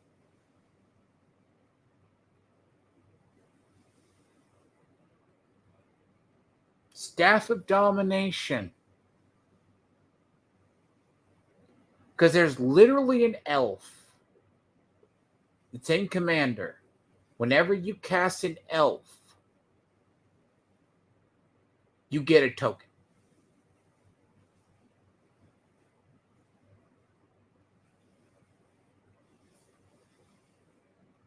With Staff of Domination.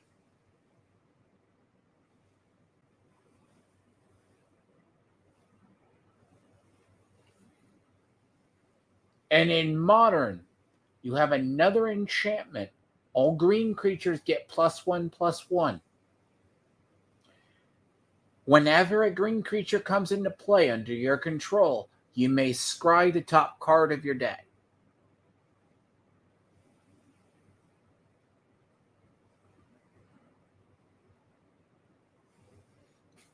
No. No.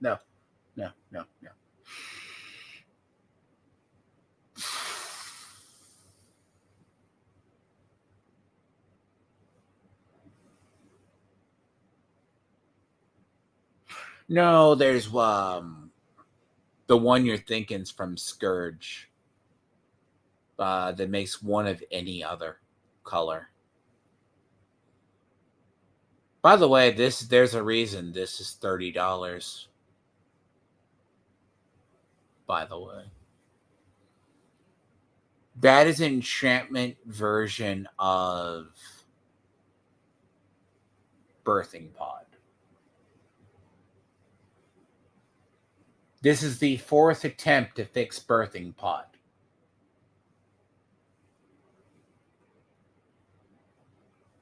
The only thing that fixed it was evolving door, which I actually misread, by the way.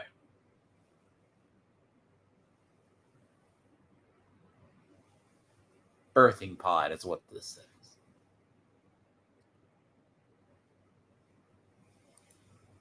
Nothing gets broken. Like, it's like, let's see. Now, here's a big one too, by the way. The lands themselves.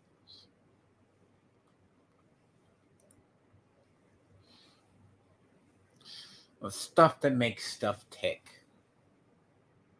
I mean, granted, this was about time these got reprinted, by the way.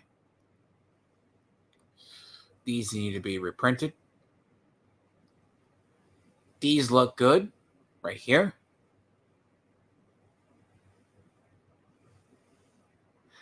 This cycle will become usable right here. Just saying. Whether you play Commander or you play other. See, these are reprinted about every 7 years. At this point. These are, like, this is cut Kaladesh art, by the way.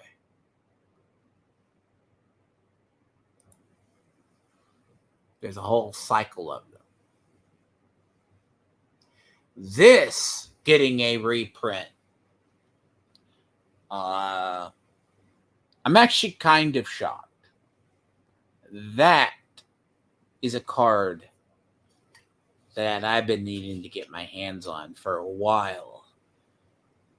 Thank you, for Commander players, for actually driving down the price. We demand. Thank you for that. They still are expensive. Like Fetch.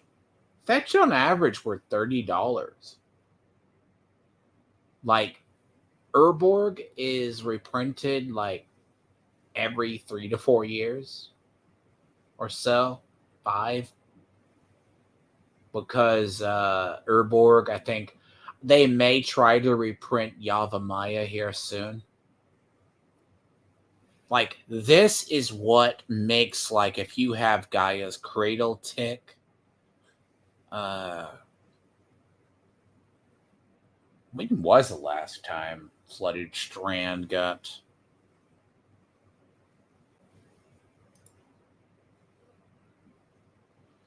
So these are the new lands from here. Guess this is a historic. Okay.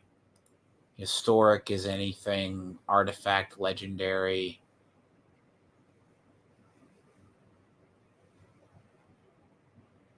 As I said, this cycle is good.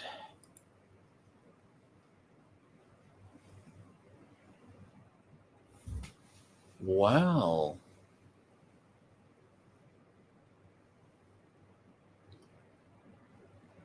You know what? That's more expensive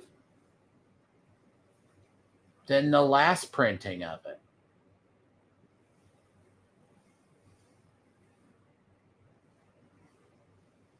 This is on its 3rd reprint. 2nd or 3rd?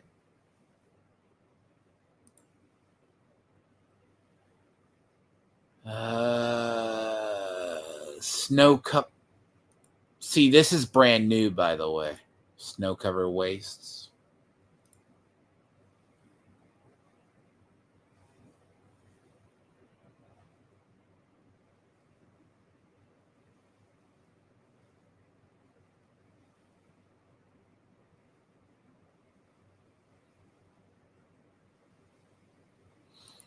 Don't know what to make of that one.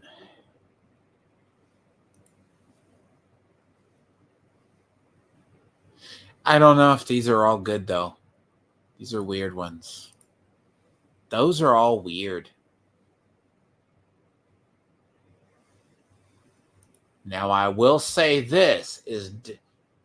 You want to know why that one is $70-something? Would you like to take a guess?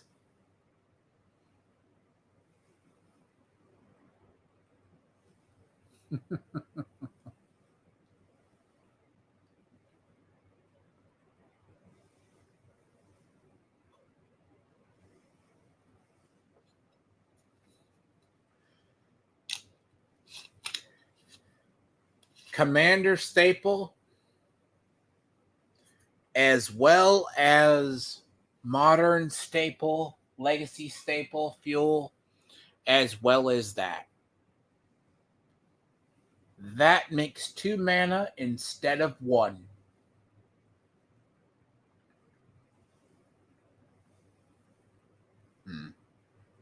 But foil lands are ass, though. Do you trust foiling process? I don't.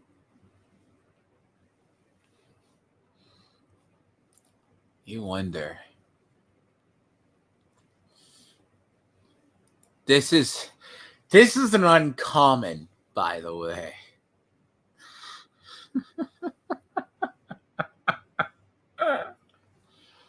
This is an uncommon. For the record. Right? Another Urza land.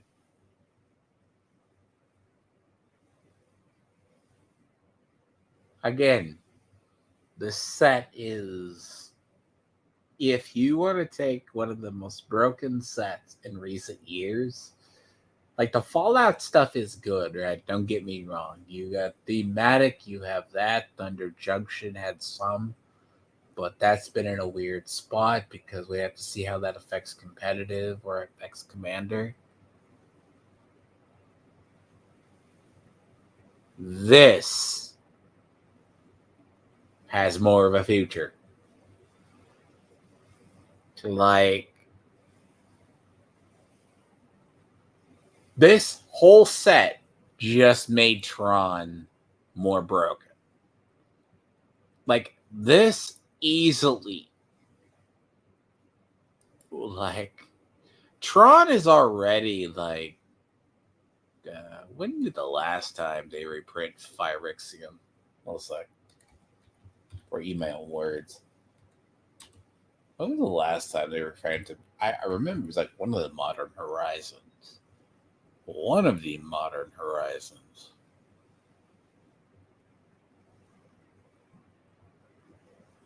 Well, shit.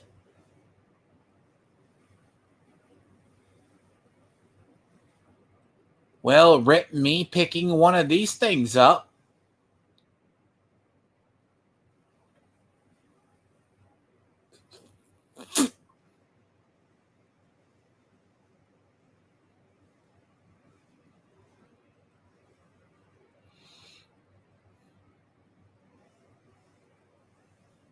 That was affordable. And I've been meaning to pick one up for a little while. I must have missed the boat when this one went up $15. Wonder when that occurred.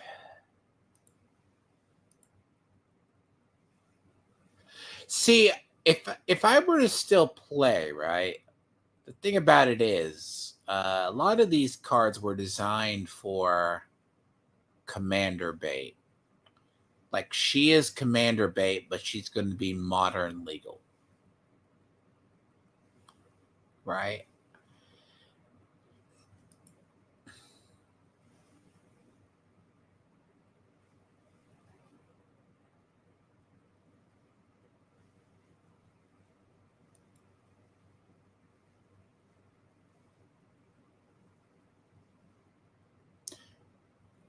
Interesting concept right here, because they're supposed to go with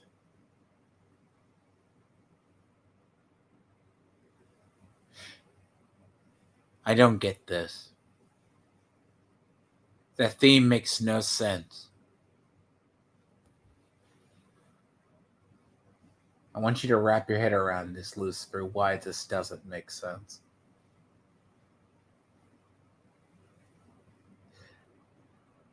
and think about the Necron deck from the Magic deck. Black artifacts matter, right? It's literally what that deck is called.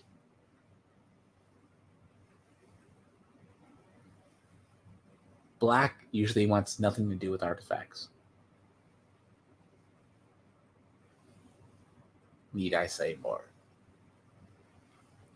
Matt ain't gonna stay that price. That's gonna tank. Could be wrong. I take it back. Assuming you find a Mishra deck.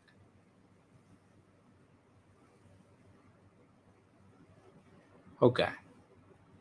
I'll throw you a bone. People who want to use it. A Mishra deck. Alright. One of the Brother Wars Mishra's decks.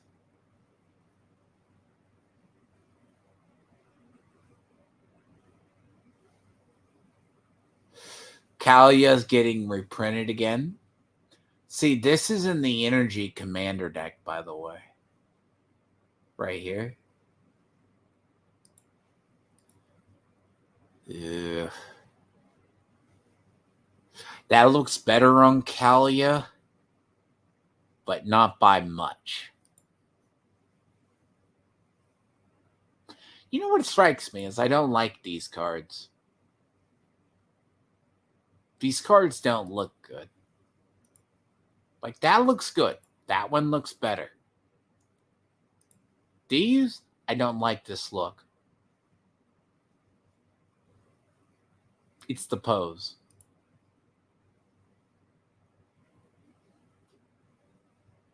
So the modular face cycles, right? That's what this is. I see these coming into play.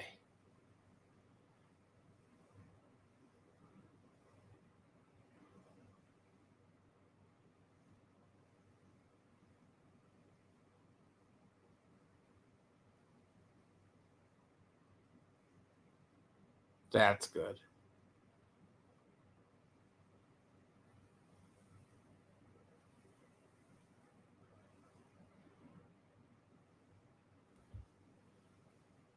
Roshin. See, this looks like this was canceled artwork, by the way.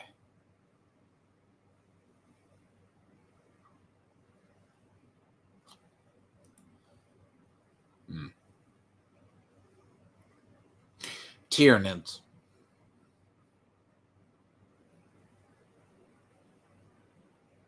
That would go in the Tyranid deck, by the way, from that they did. Yeah, see, this entire cycle is weird. Like, this was supposed to be double-faced cards.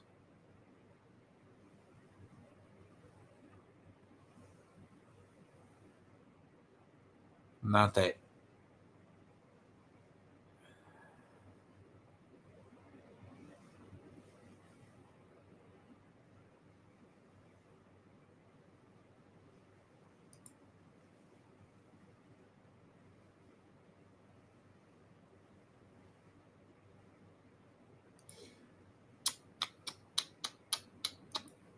Anyone ever seen Night of the Reliquary?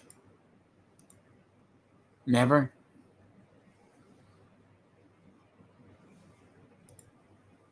Night of the Reliquary? No, there's a reason this set. See, this has been reprinted. See, this is cut artwork. Like, this was supposed to be Ashling artwork.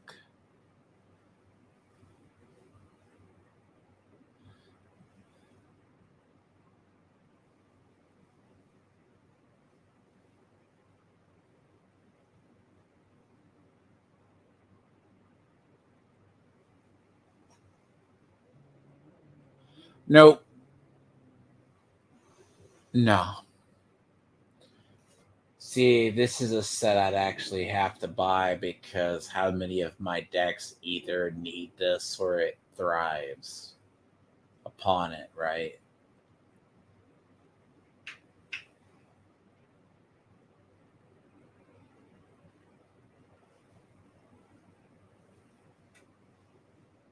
To be fair, spell slinger decks do not need any more tools for a little while. Spell slinger decks have gotten nothing but love in the last, like,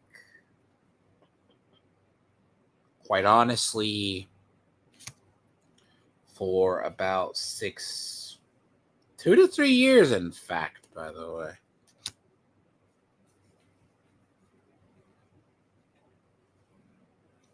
Like, I do not know how many people think we need more rituals, but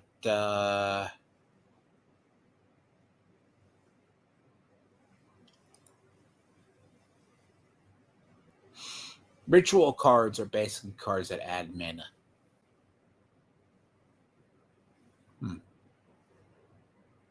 See, I get what they do this artwork, but it doesn't look good. Just, I don't feel it. Yeah, there's an entire cycle of this, by the way. This cycle is not going to become busted, for the record.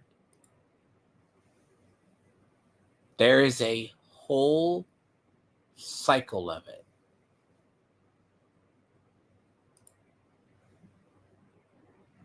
Yeah, you can tell this was cut artwork. Like, I think this was, like, used for something. Then they wanted to use it. See, this was made for Commander. Now, this is a card that is... there's a reason for that one. There is another one here, too. Oh. There's actually a blue... there's actually a blue blood moon.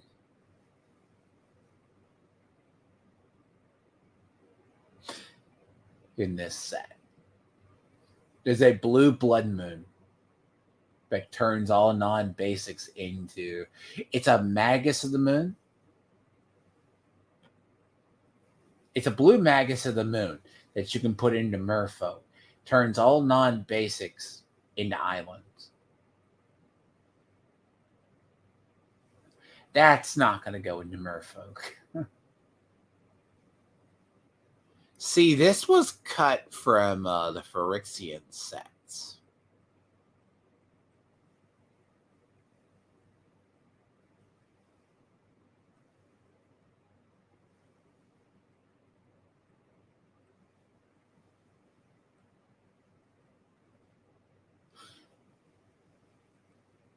That's a weird card, but that's abusable.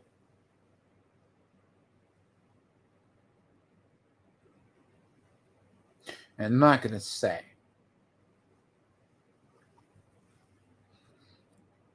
Constructed? No. Commander? Yes.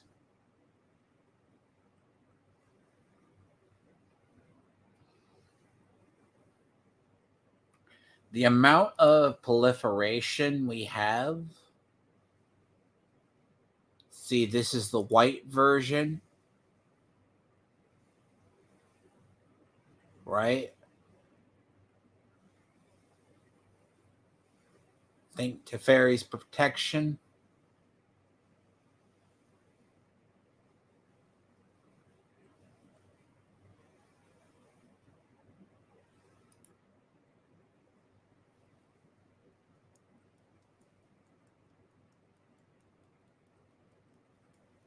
You know, everyone said the Energy Commander deck was not going to be... I'm like, they're going to come out with cards that support it. Here.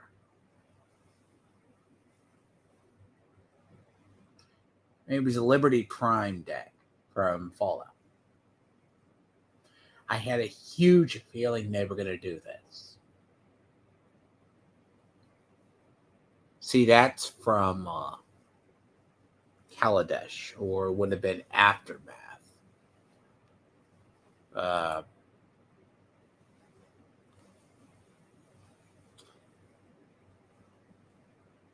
See, that's a weird reprint, by the way.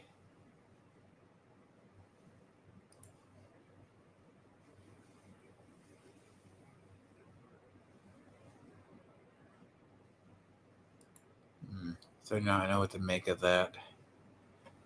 These are like, that's going to be a weird one. That's only going to be usable in an aura deck.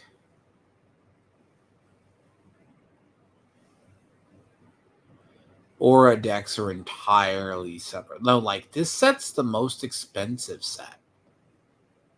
So, you're not back, are you? No, you're not. So, it's a good detour. So, this is, yeah, no, this set's going to be really highly expensive. It's probably going to be hay here.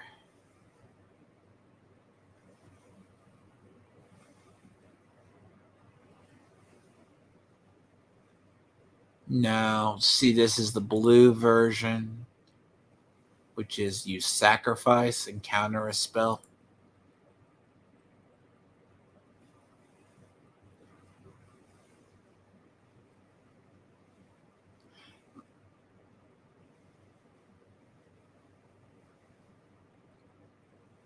Swan Song 2.0.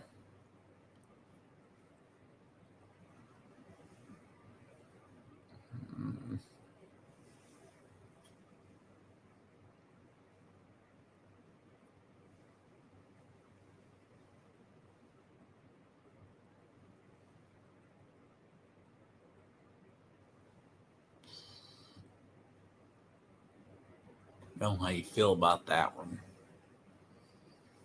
This set's going to be very expensive down the way. It's going to have a lot of cards that are going to come back and haunt us.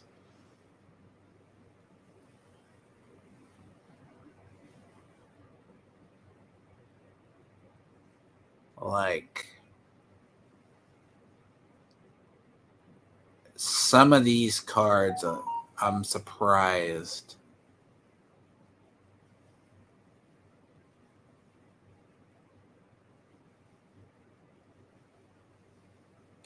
I'll be very surprised if they don't go up, a lot of them, because of the fact they are going to be super expensive.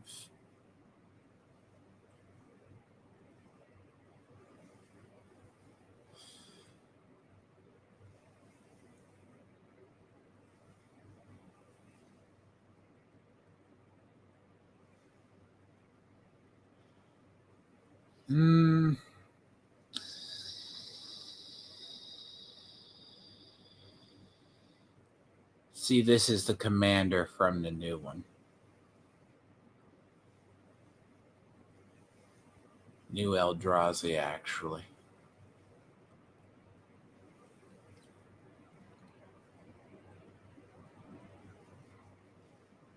Yeah.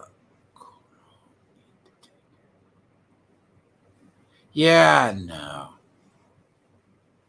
I've watched this set. Like, this is the commander product section. These aren't the reprints.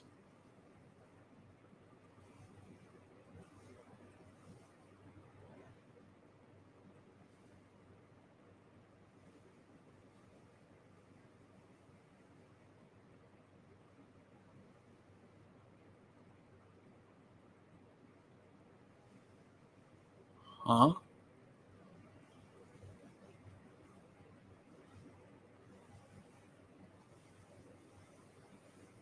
That's a little busted.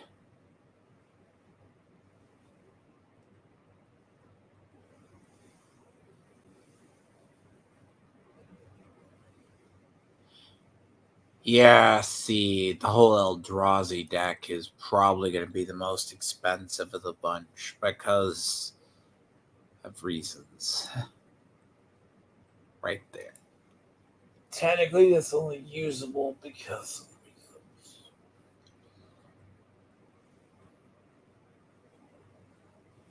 So. But I will be right back. Yeah, when I say this set's going to be the most expensive in probably many years, you know why.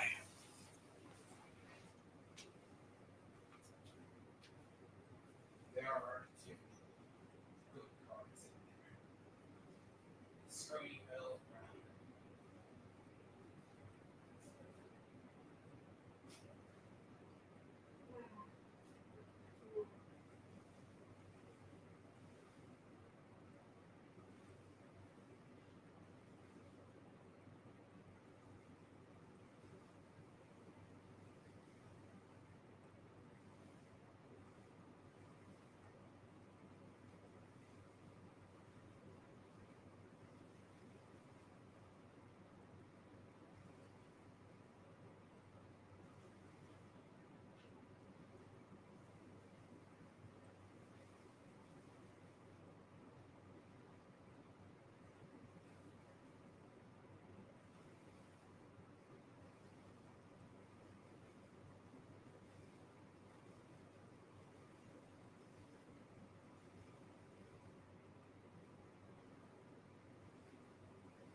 Tell you.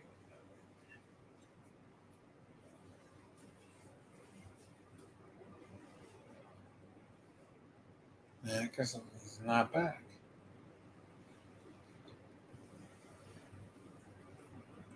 People have never heard the tale of Eldrazi Winter and Eldrazi Spring. Because Eldrazi Winter and Eldrazi Spring are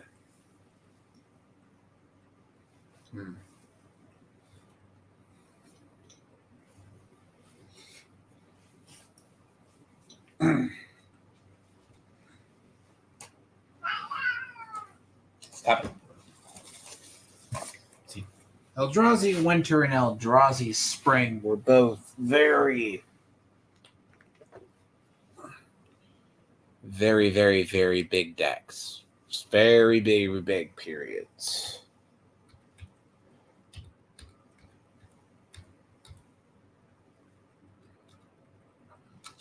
So, God.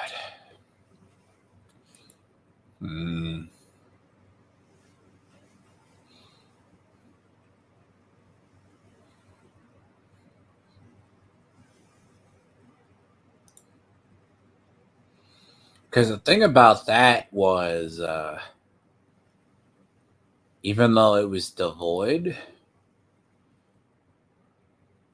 it was actually, what was it, a devoid? But it was still broken.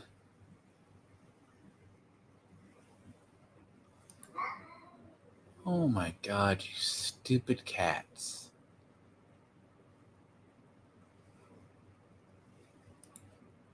You dumb.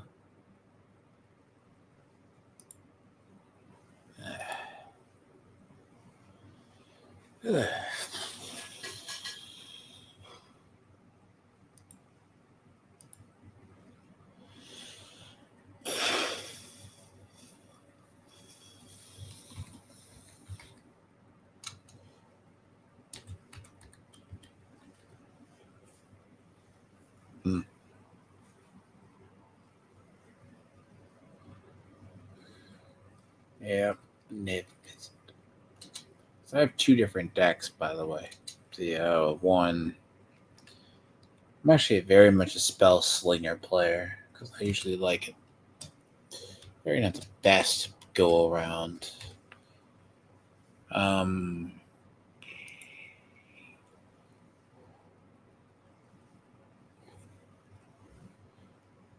the problem with spell slinger decks is they are both really, really bad.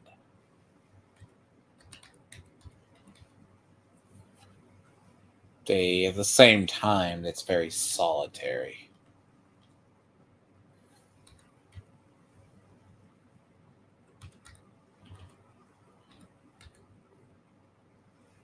There's several that you take into account. Niv Mizzet Parun is really like my third deck I created. It was actually my third deck I created. But yeah.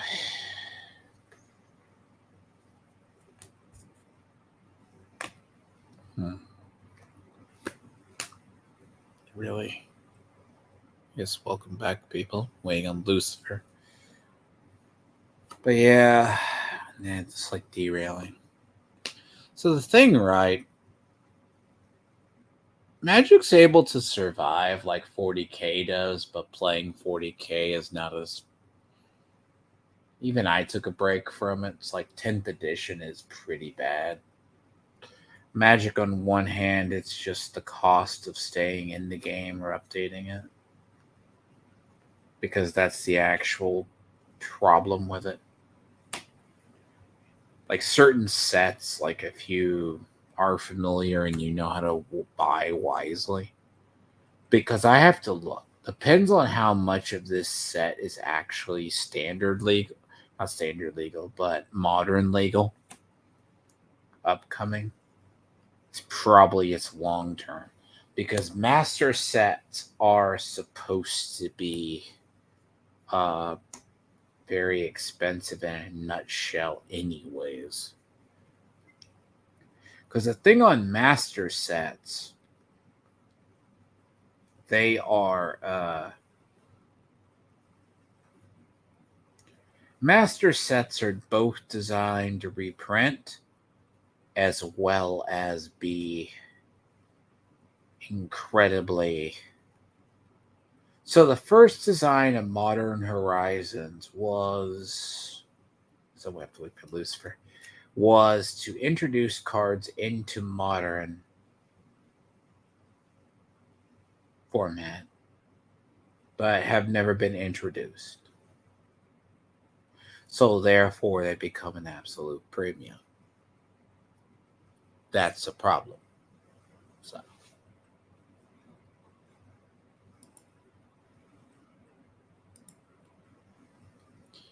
it creates a problem potentially too, because how do you create cards for a format that are either slosh, everyone thought they weren't real, or they thought they weren't good? Modern Horizons 3 is going to do the same, but they know they're openly targeting... They are openly targeting a... they know they're targeting a commander format. But I don't think they would be foolish enough to put any more... Elves have already been a problem in...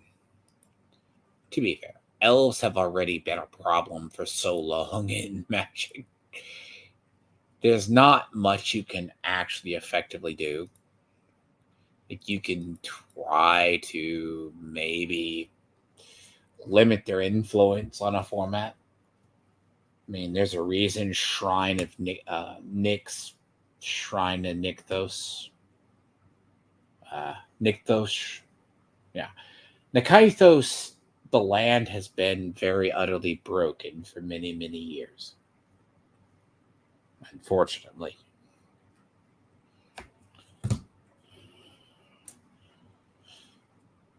So,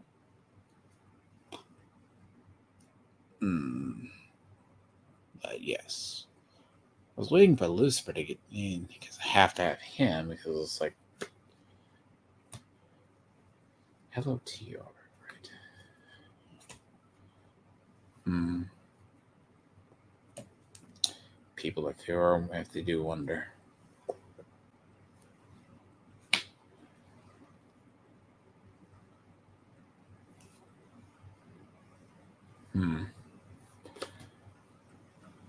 Yeah, I could have said you have an appointment for a person coming to fix your fiber in the afternoon. That would have been like a lot better. But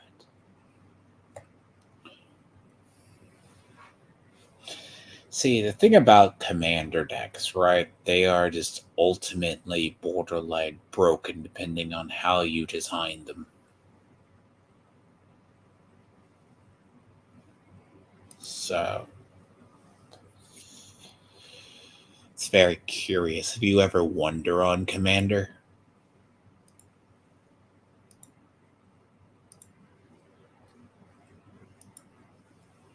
Good little handy tool here, right? I haven't put this deck into here. This will just be easier. So, Commander is a singleton format compared to others, which, by all means,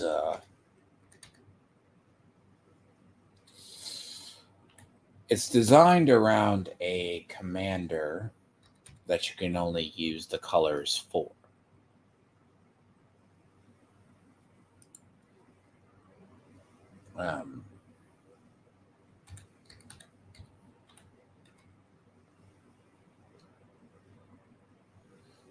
So how this works, right, is ignore the whole, would be nicer just to drag and drop and then have to deal with some of these things.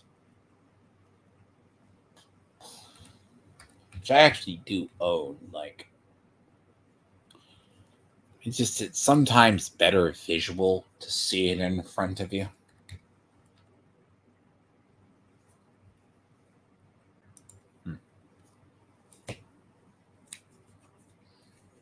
But I've been able to play these things for years because I already own half the cards.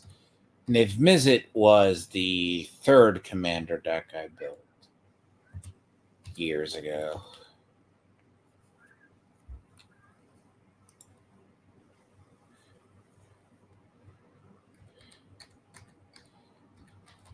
It's a fun game. It stays very much the case. Now, do you have to actually redesign your decks once in a blue moon? Yes.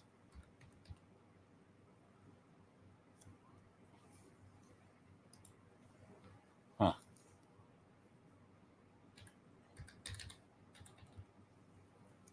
So technically what they do is they off-print. So they'll make certain stuff.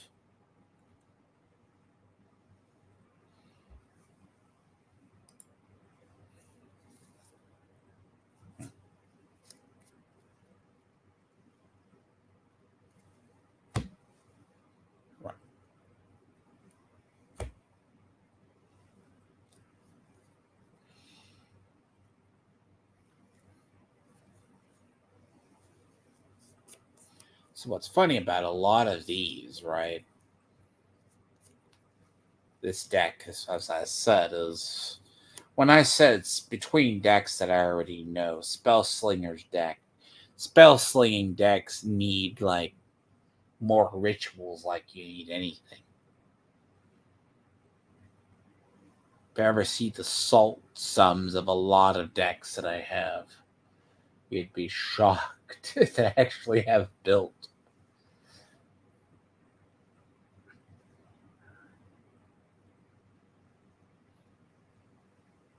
Atraxa is utterly broken.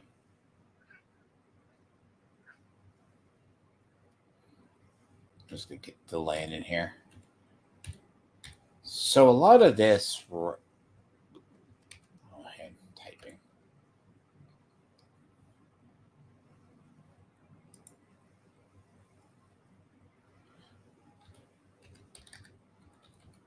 I mean, probably more monocolor decks are easier to design, which is to be fair. But they limit you.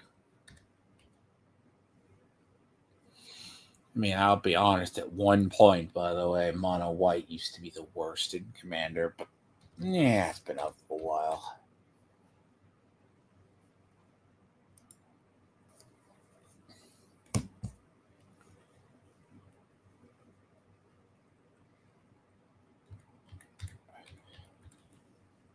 I've actually had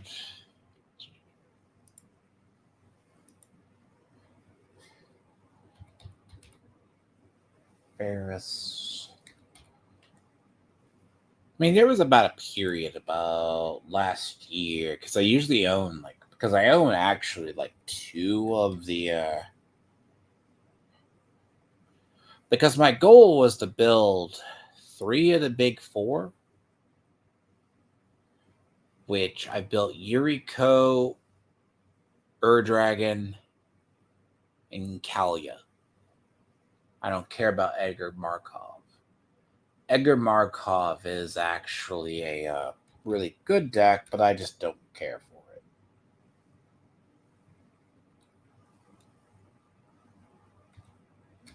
Edgar Markov is a really, that's a play style. Oh, there's already a Reliquary Tower in the deck. Okay. Sure, about that. The good thing about certain reprinting, you can actually make stuff cheaper. So if you actually get it, it's compared to like what I think I've actually paid for my stuff. Between this and wow, that shit already got cheap. So there should be, it's like 3 I'm missing. Really?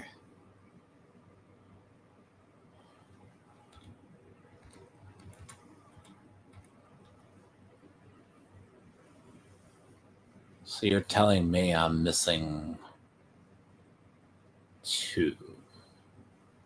Should it be the case?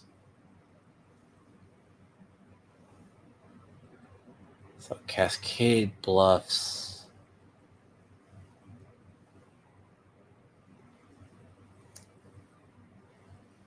Oh,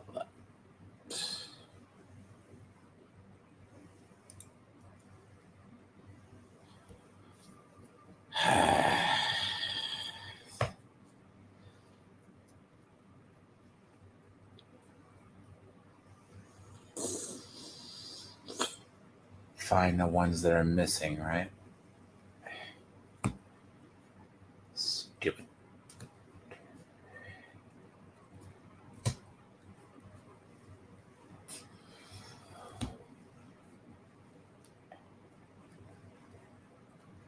Okay.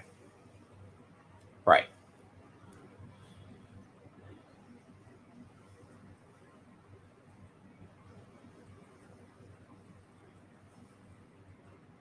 So yeah, they try to enter this. It's a very moody little system. It's an extremely moody little one, but it is. Snow-covered island, yes. Good.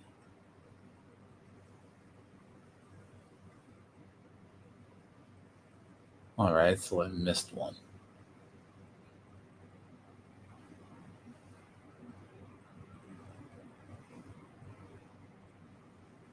Sure.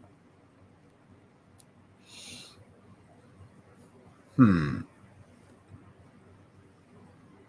not, I'll just turn it into that.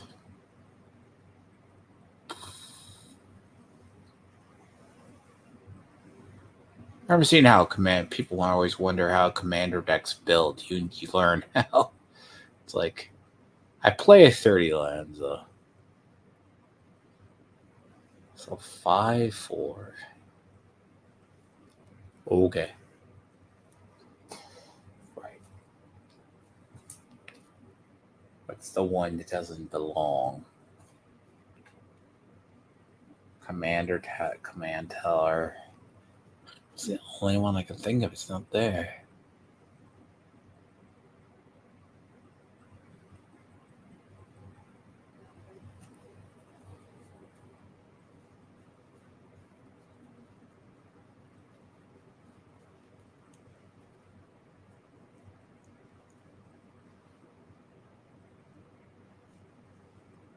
Oh, that's going to bother me horribly. That should be one more.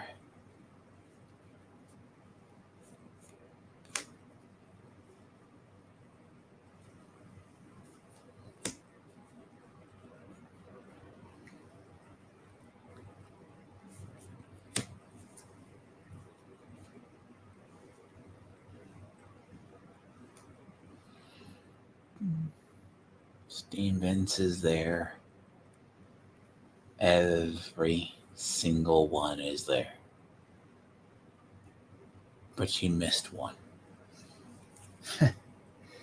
Stupid fucking pitity. Thank you.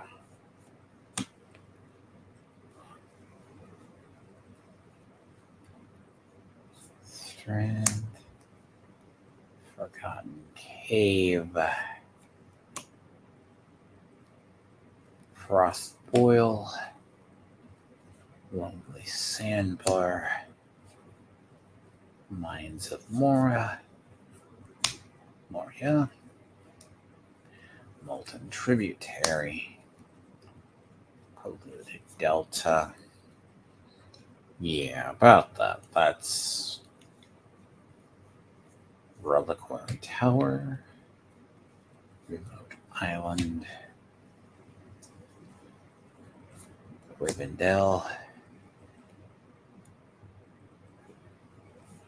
Smoldering Crater. 5 snow-covered islands. Which, sure, right? Fine. Yeah. That's 4 mountain. Steam vent. Sulphur Falls. The obvious I missed.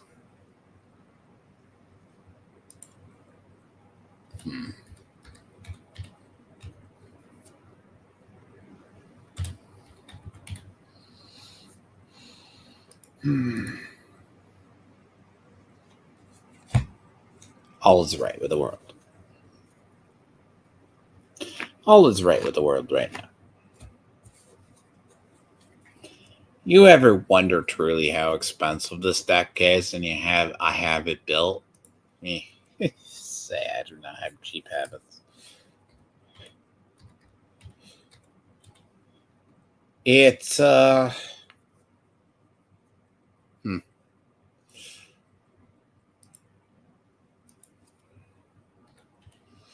Yeah, no, it's like, what was the other one too? I haven't really noticed. It's like, I noticed some bullshit going on. Well, there's always bullshit going on. I mean, the whole Nick Rekieta thing, though, I kind of want to go into it, but it's a pretty muddied water to a degree.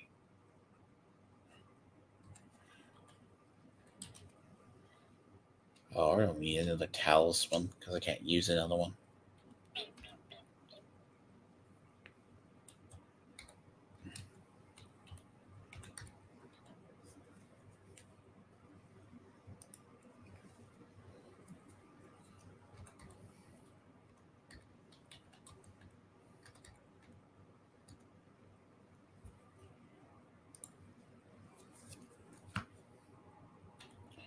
Yeah, there's a lot of people that are like, they're not taking L's on it, but they're definitely like saying, well, Rekieta was framed and all sorts of stuff. The man needs help. You're innocent until proven guilty. But where there's smoke, there's a lot of fire.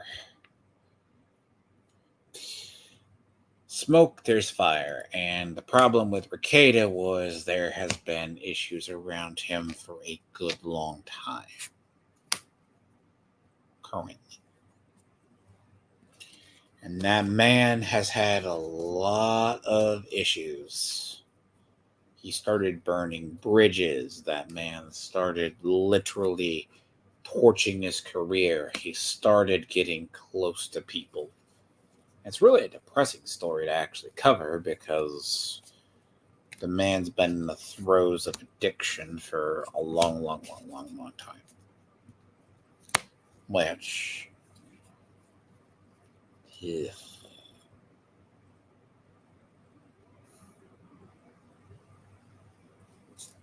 I hate the backs of new cards. Just recently ordered some. They don't feel like...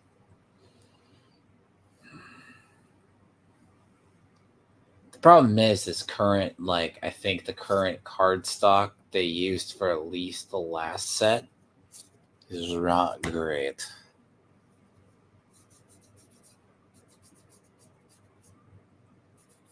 You might be able to hear it. You can pick it up on mic. Right? You can go to something that was printed. Was this 2018? Very different. It's not gritty. And this is a great whale from... It sounds different. It's all gritty. New stuff's gritty.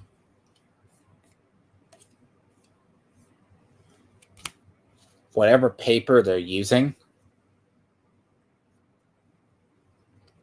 it just does not feel good. You can tell they've changed the paper.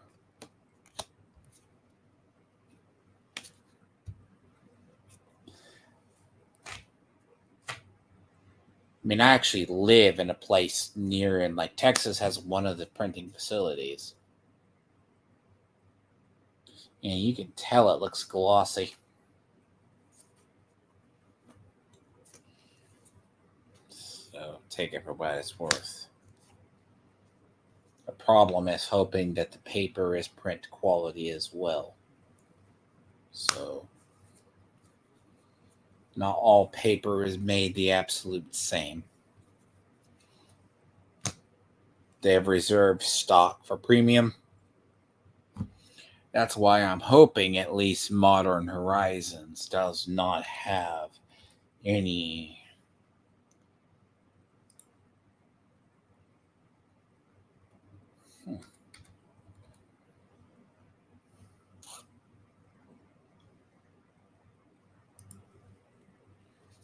because here's the thing about certain cards, especially if they're going to go modular face.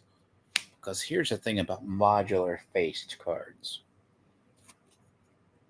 Commander, first off, without marking the sleeve itself, it's always a mess. Right. See, I want you to notice the price of this deck. How much do you think it has cost me to order this? I had a lot of these, right? I've had a lot of these for years. I had to order this. I paid more than that. This, they have at 12s. Cost me a 9. It was about a couple weeks ago. It cost me $11.99 for the alternate art.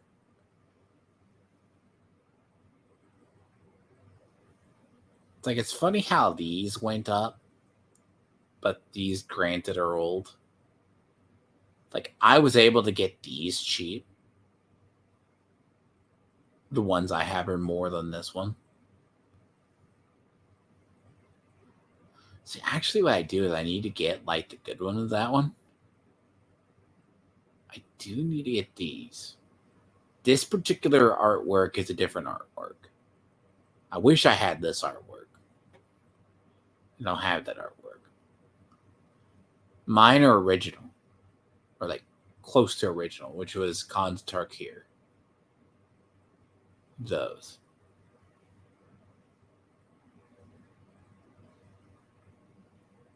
So, take it for what it's worth.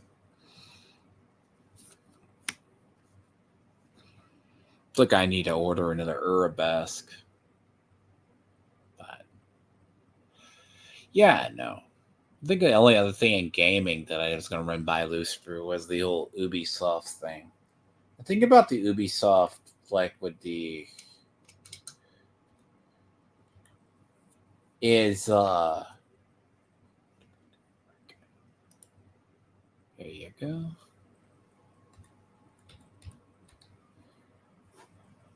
Come on, Bert. There's only one Bergie.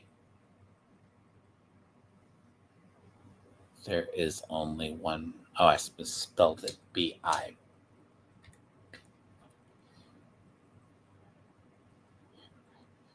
Bergie, yes.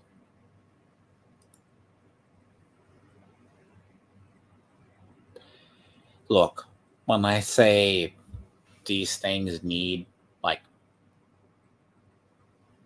this isn't like a perpetual deck. Like, there is a way to... Hello, Kiki. You're being needy today, aren't you? Yes, you're being needy. Probably hungry, too. But you're also being incredibly needy. Mm-hmm. We're fine.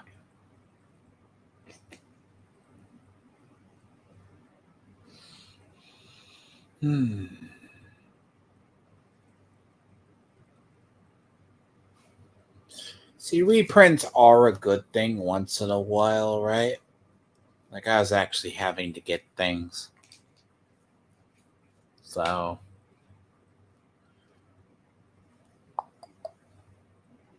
you have room for... is that 41? So like 50? Oh. So 99, so 58. That's what I got room for. So, you doing? Mm-hmm. I know. It's probably about time to feed you. Wow, I did start late. So I'll go at least 3. I'll give him a little bit. May actually start like Mad Max. Like, thanks to the people, actually, I think I need to see what my analytics look like on the list. It's weird how I can play Diablo and I can play Fallout 76 and I can actually just get people. And I'm thankful for all of it. It's just... there's times you just feel alone in the world, you know? Like, terms of how stuff goes. Sometimes it's very good to have networks of friends-ish. Yeah, that's like... shocked, by the way, sometimes about that. But Mad Max, I can probably start later. Yes, it's 6 o'clock. I am surprised. So, and generally how you design a commander deck, right, is if you go for the theme, what you're doing. Now, clearly this is a spell slinger deck, so I have to have, well, depending on how much, like, redundancy one wants.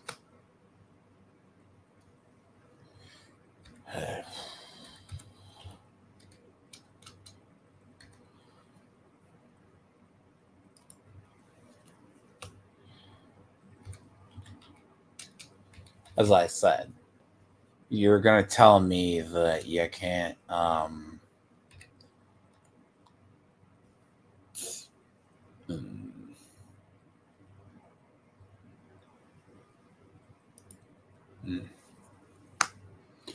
Usually what happens is more people actually get into Commander. They get into it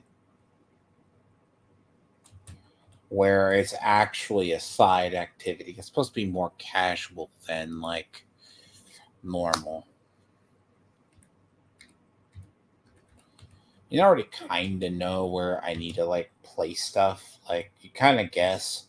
Like this deck is a deck that gets updated whenever they decide to actually do whatever.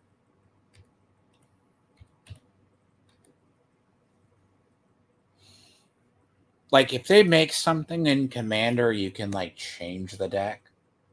Like depends on how much redundancy you're actually thinking it something needs. So in a spell slinger deck, for the most part, it gets a really you want synergy, right? See, gods get so. This is one of the other Urabasks because you can't really use Urabask. So both Bergie basically gives you one anytime a spell's cast, sometimes when an instant or sorcery. Because remember the card I said that if you cast or copy, okay? Yeah. I need another Urabask. The Urabask I have is more expensive than this one, as it stands right now. So, bear in mind.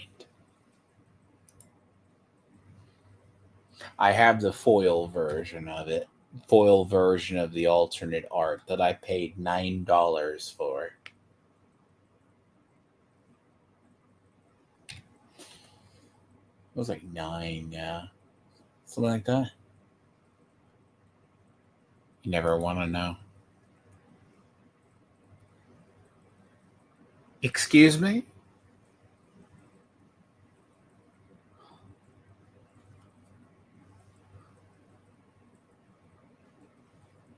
Since when?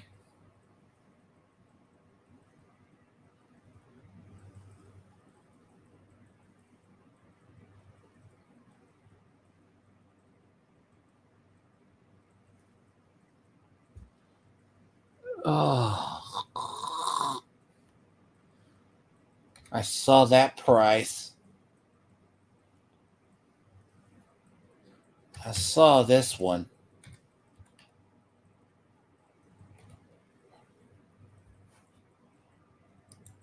Okay.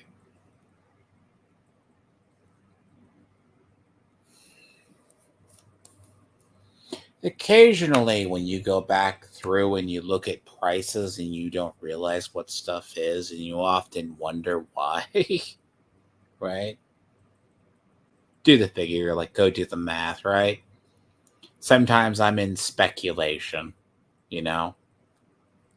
I deal in speculation. So, like, if I have to speculate on a card price, I'll look at a set either for what I need or speculation down the line. This deck is a really old one, and some cards that I needed are hard to get or weren't reprinted. Now, sometimes I'll pick it up and I'm like, I kind of do flinch at it. Like, this got reprinted, right? That's about what I paid for it. A little bit under, right? I guess this is Card Kingdom. This is TCG. Maybe this difference about $7, right? But this card doesn't exile. Like all.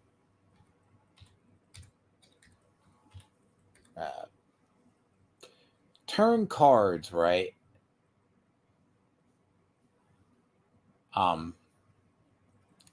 Exile, to be fair. Okay. Right. See, this is roughly still about the same price. Because there's only 2 versions of this card. Okay? There's only 2 versions of this. One's an old-ass Portal version. And the other one is that.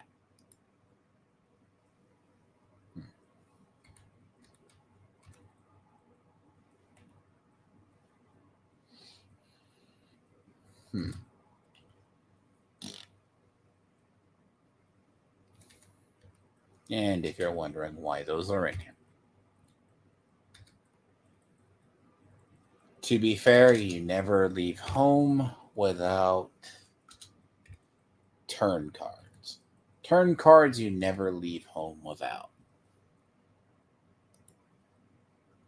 Even though this was actually reprinted in standard.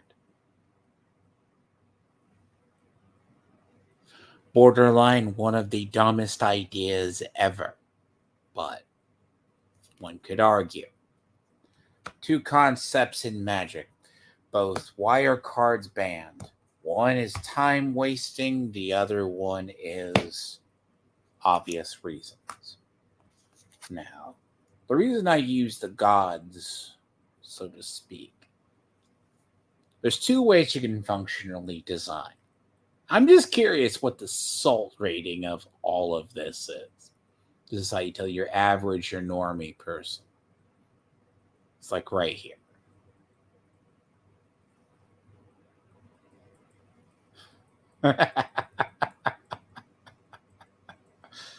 Yeah. Right. So 19. I'm kind of curious. Okay. Let me go back here a second. These only have my new ones. These don't have my old. Like I bet my Calgar deck is out of date. I bet my Series Neck deck is out of date too. So what I did is I turned all 4 of the Warhammer decks, which are universal, to you show this one. Yeah, come here. Yes. It's not really surprising that it needs branching evolution. It does need branching evolution in it.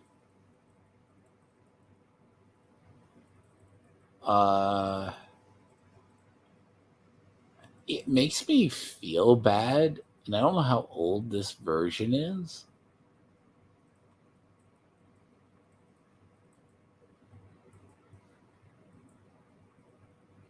See, this is the old Roshmender. Okay. Roshin. This is the old Roshin. Right here. Like, I probably have updated this deck a little bit. It's because all of the Tyranid decks all have like an X cost in them. So, see, the 2 front-facing commanders is this one. And this one. But I do need to update this one now. Yeah, I have a feeling this is old. But I may need to update this one. But surprisingly, it gets really powerful. Like, terms like this is expensive. See, this was in the Warhammer deck right here. See, all this was unique artwork. They can't ever reprint these. Well, I mean, they can reprint them, but they have to actually use different artwork. They can't use that artwork. So all this artwork is utterly unique. And it's the only place you actually have Tyranids. Because Universe Beyond is we're supposed to be getting like 1 every year. So, no, we're supposed to be getting 1 set every year, supposedly, with maybe an alternate product. Though the Doctor Who one wasn't really good. Now, the one that his lice told him to remember the Black Artifacts Matter deck. Right. This was the other weird commander. He was the first Esper token commander. Right here. And when you think Esper tokens, that's blue, white, red. Or no, blue, black, white. You don't think tokens. In this deck, I had to strip out, I think,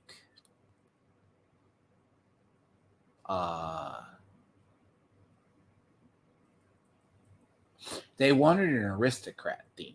So I still kept a lot of the cards in there. And I think to this day, there's still a bunch in here. Like, this is a slightly out of date. A little bit. Like, that card had, like... See, there's a bunch of squad cards now. Which is like squad. So, I put Fallout cards. So, I put it into more humans. So, where is it? You use this. You have tokens. Very, very scary, right? But by far more Salt decks that I own.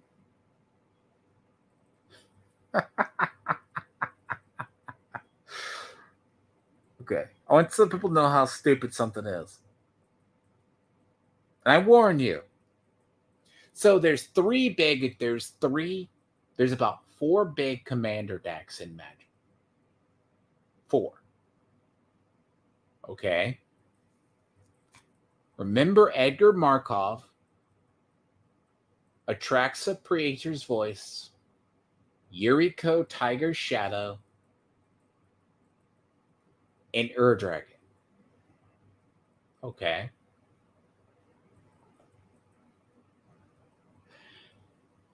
The Ur-Dragon, but I play Scion of Ur-Dragon with Ur-Dragon in it.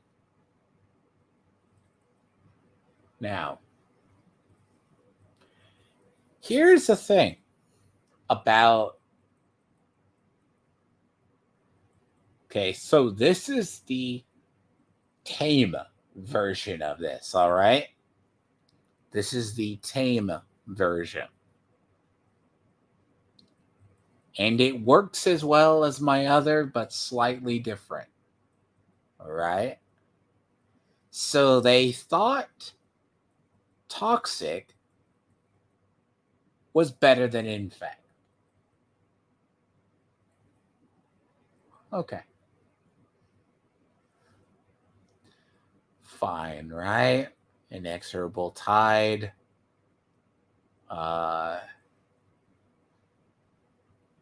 You only need... See, this was in Warhammer 40k, the 1 deck. I think it's in the Necron deck or the Chaos deck. Universally, hands down, one of the best cards. Okay. Fine. Now, this basically at the end of every turn, like I remember when she first came out, thing is Infect, gave one person a poison counter.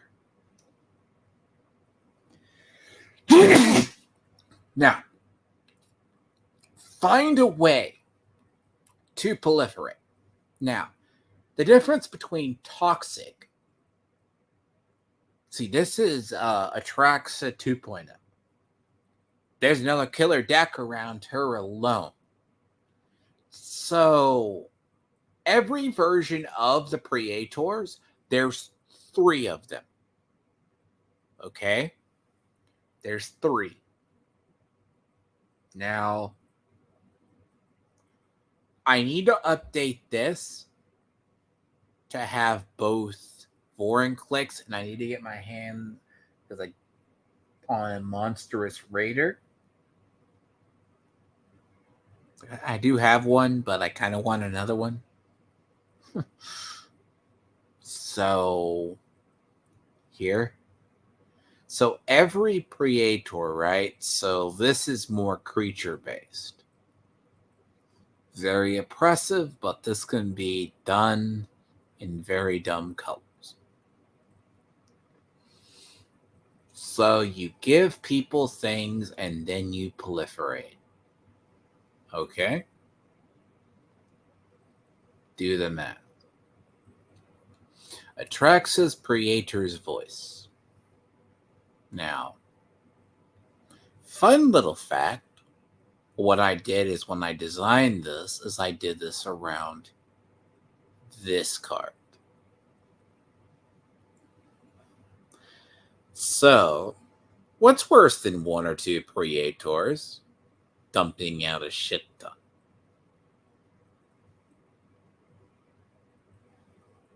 Deal with them. Deal with the Shieldred. Deal with this. Now, this is a fairer version of this deck. Okay. Fairer. Now,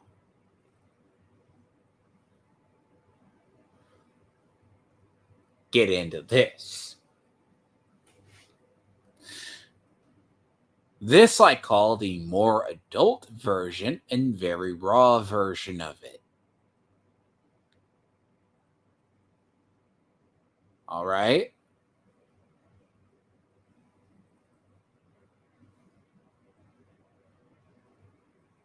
So the average for people, right, is 50, 30. This is 52. Okay? This is the version that I probably will. Lucifer delayed. You're right. Lucifer delayed. I will change it afterwards, and I apologize. I'm not going to be sticking around forever. Probably going to end it because, after his. I'll probably change it because you're right. Because I already know I need to do it.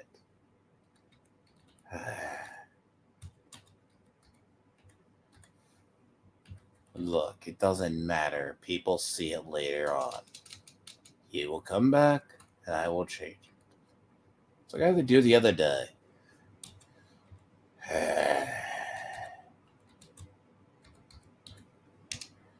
Now, see, how long does it take to install internet? I would love to know.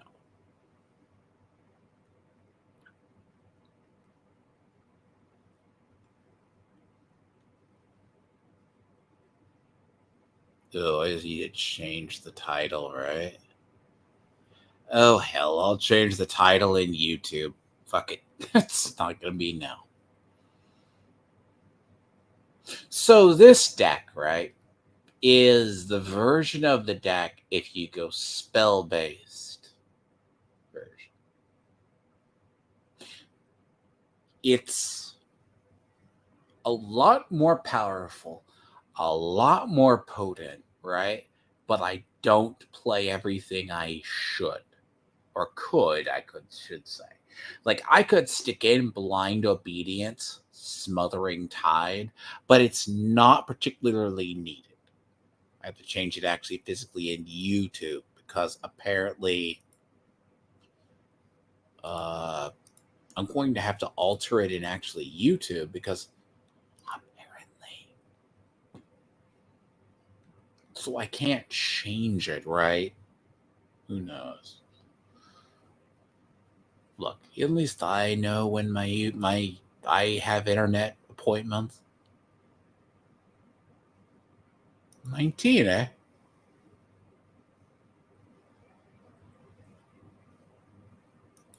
More people watch my live streams anyways. I just added the title. Ah.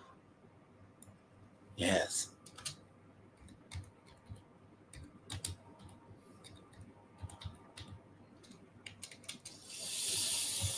See, StreamYards does not allow you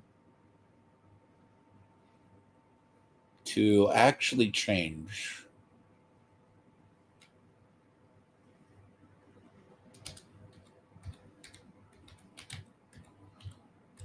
titles.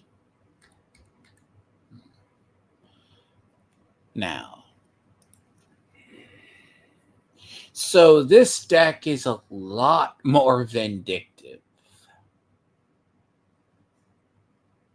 And in reality, try to combat it. Now, in reality, everyone knows if you run into a Traxa deck, you'd probably try to kill them first.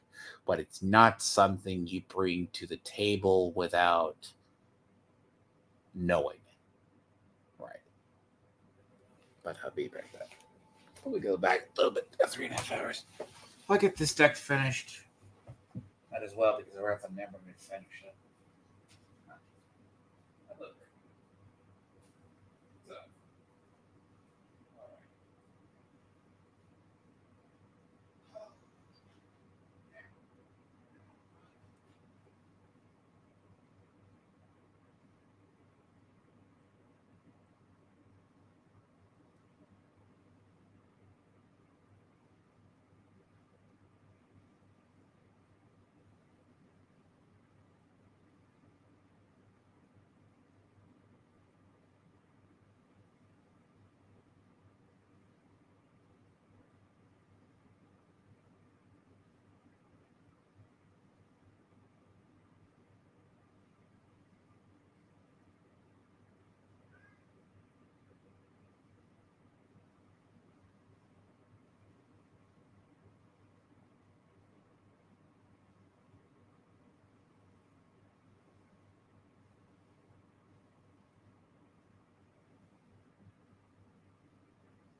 Look at shit.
Curiosity is much.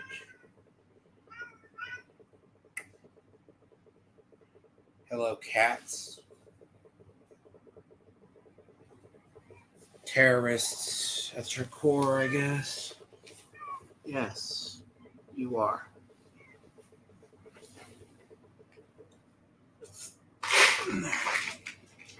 Cats are just what they are. So, see, I will probably stream. I don't know. See, I don't know who's working. See, my whole. Hi, buddy. I know. nice to hear you not snarling at people, is it? Good thing, isn't it, cat? Here. You and your giant self.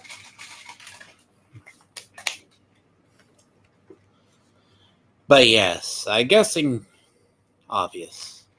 I'll probably stay for like a little while longer, but I want to get this done. I'm just going to do two things at once.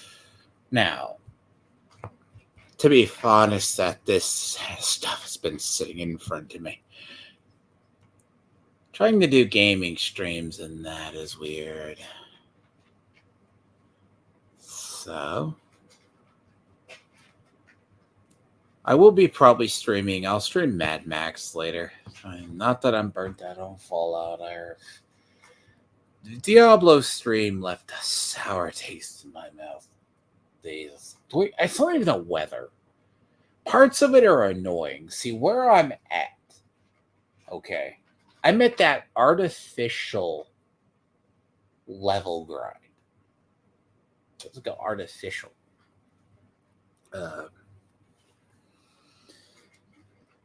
The economy is broken in that game. It leaves a very, very, very sour taste in my mouth for time and effort being spent on it. Okay.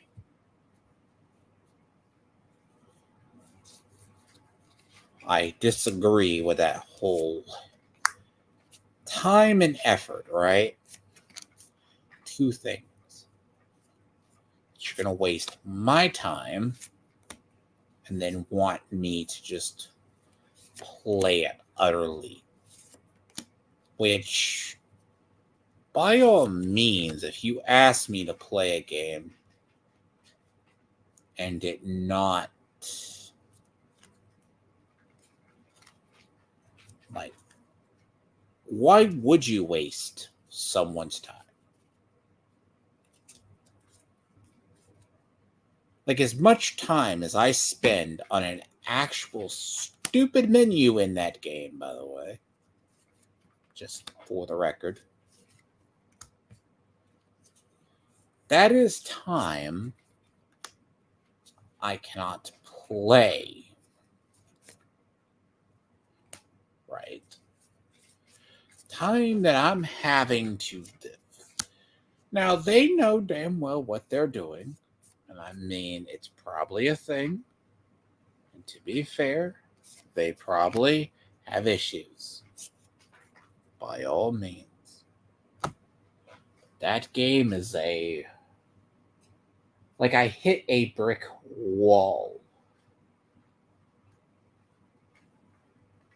The gear variance starts hitting you roughly about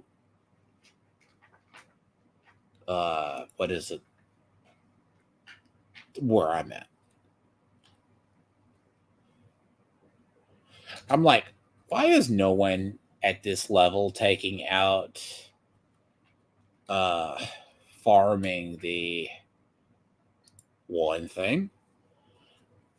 Then you ask the question why, and you come to find out there's a whole bunch of network issues and a bunch of other items. So, yes. I don't know.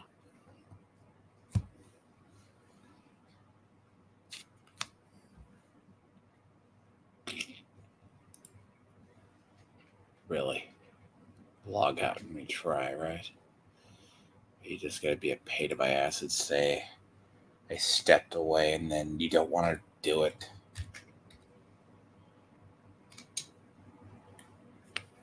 Say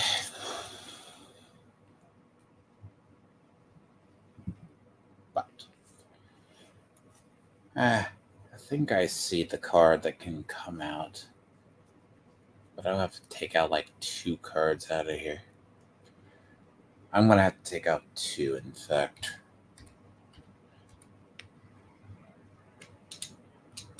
But the basis if I get it in here is going to be that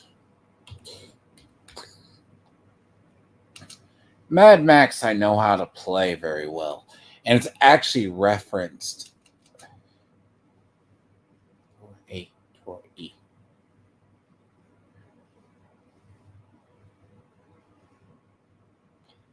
Right.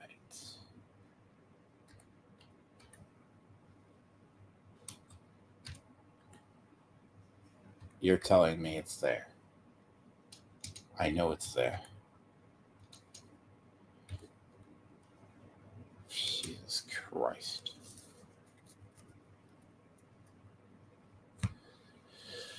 I love this website, but I also hate it the same way.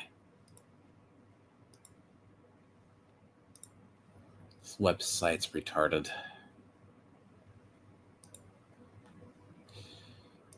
But I'll probably stream that here in like a couple of hours, so.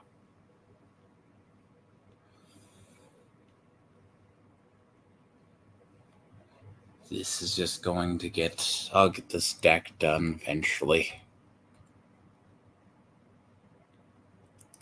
It's not even like, oh, now you wish to add it. Piece of shit. So I'll probably, if you look forward to that, like in an hour or so. Like, it does have a really good story because it goes in, Furiosa uses a lot of Mad Max. It's actually using the internal area of Mad Max, which is rather funny. You know, it's last said. I have like the other day. I have like 349 hours in that game. Like I used to do just a yearly playthrough. It's like 60 hours. It's really just it's a good game for kind of what it is. Like, and it's not even a full AAA game. So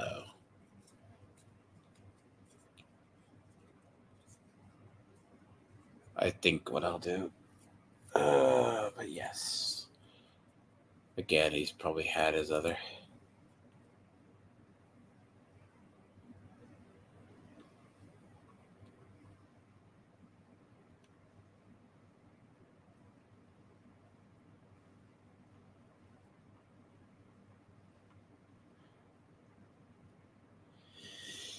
But I will catch people later, and then obviously I'm gonna have to work on this deck before I forget to do it ever.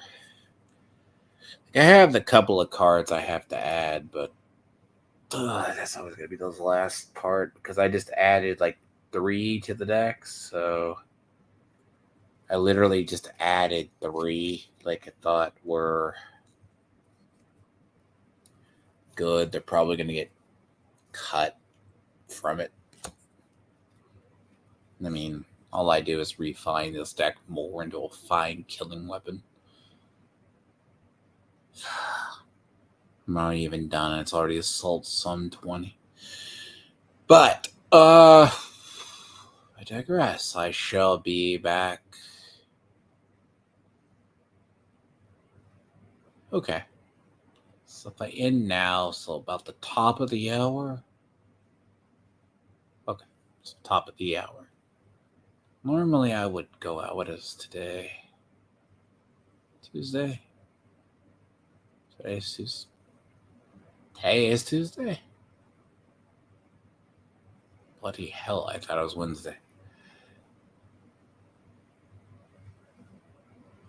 So, top of the hour, I'll be back. I'll stream, I'll do Mad Max. Mad Max, if you play it correctly, is a short game. It's very Arkham initial. You can fight above your weight. But it's also very fun. So I'll be back then. And poor people who absolutely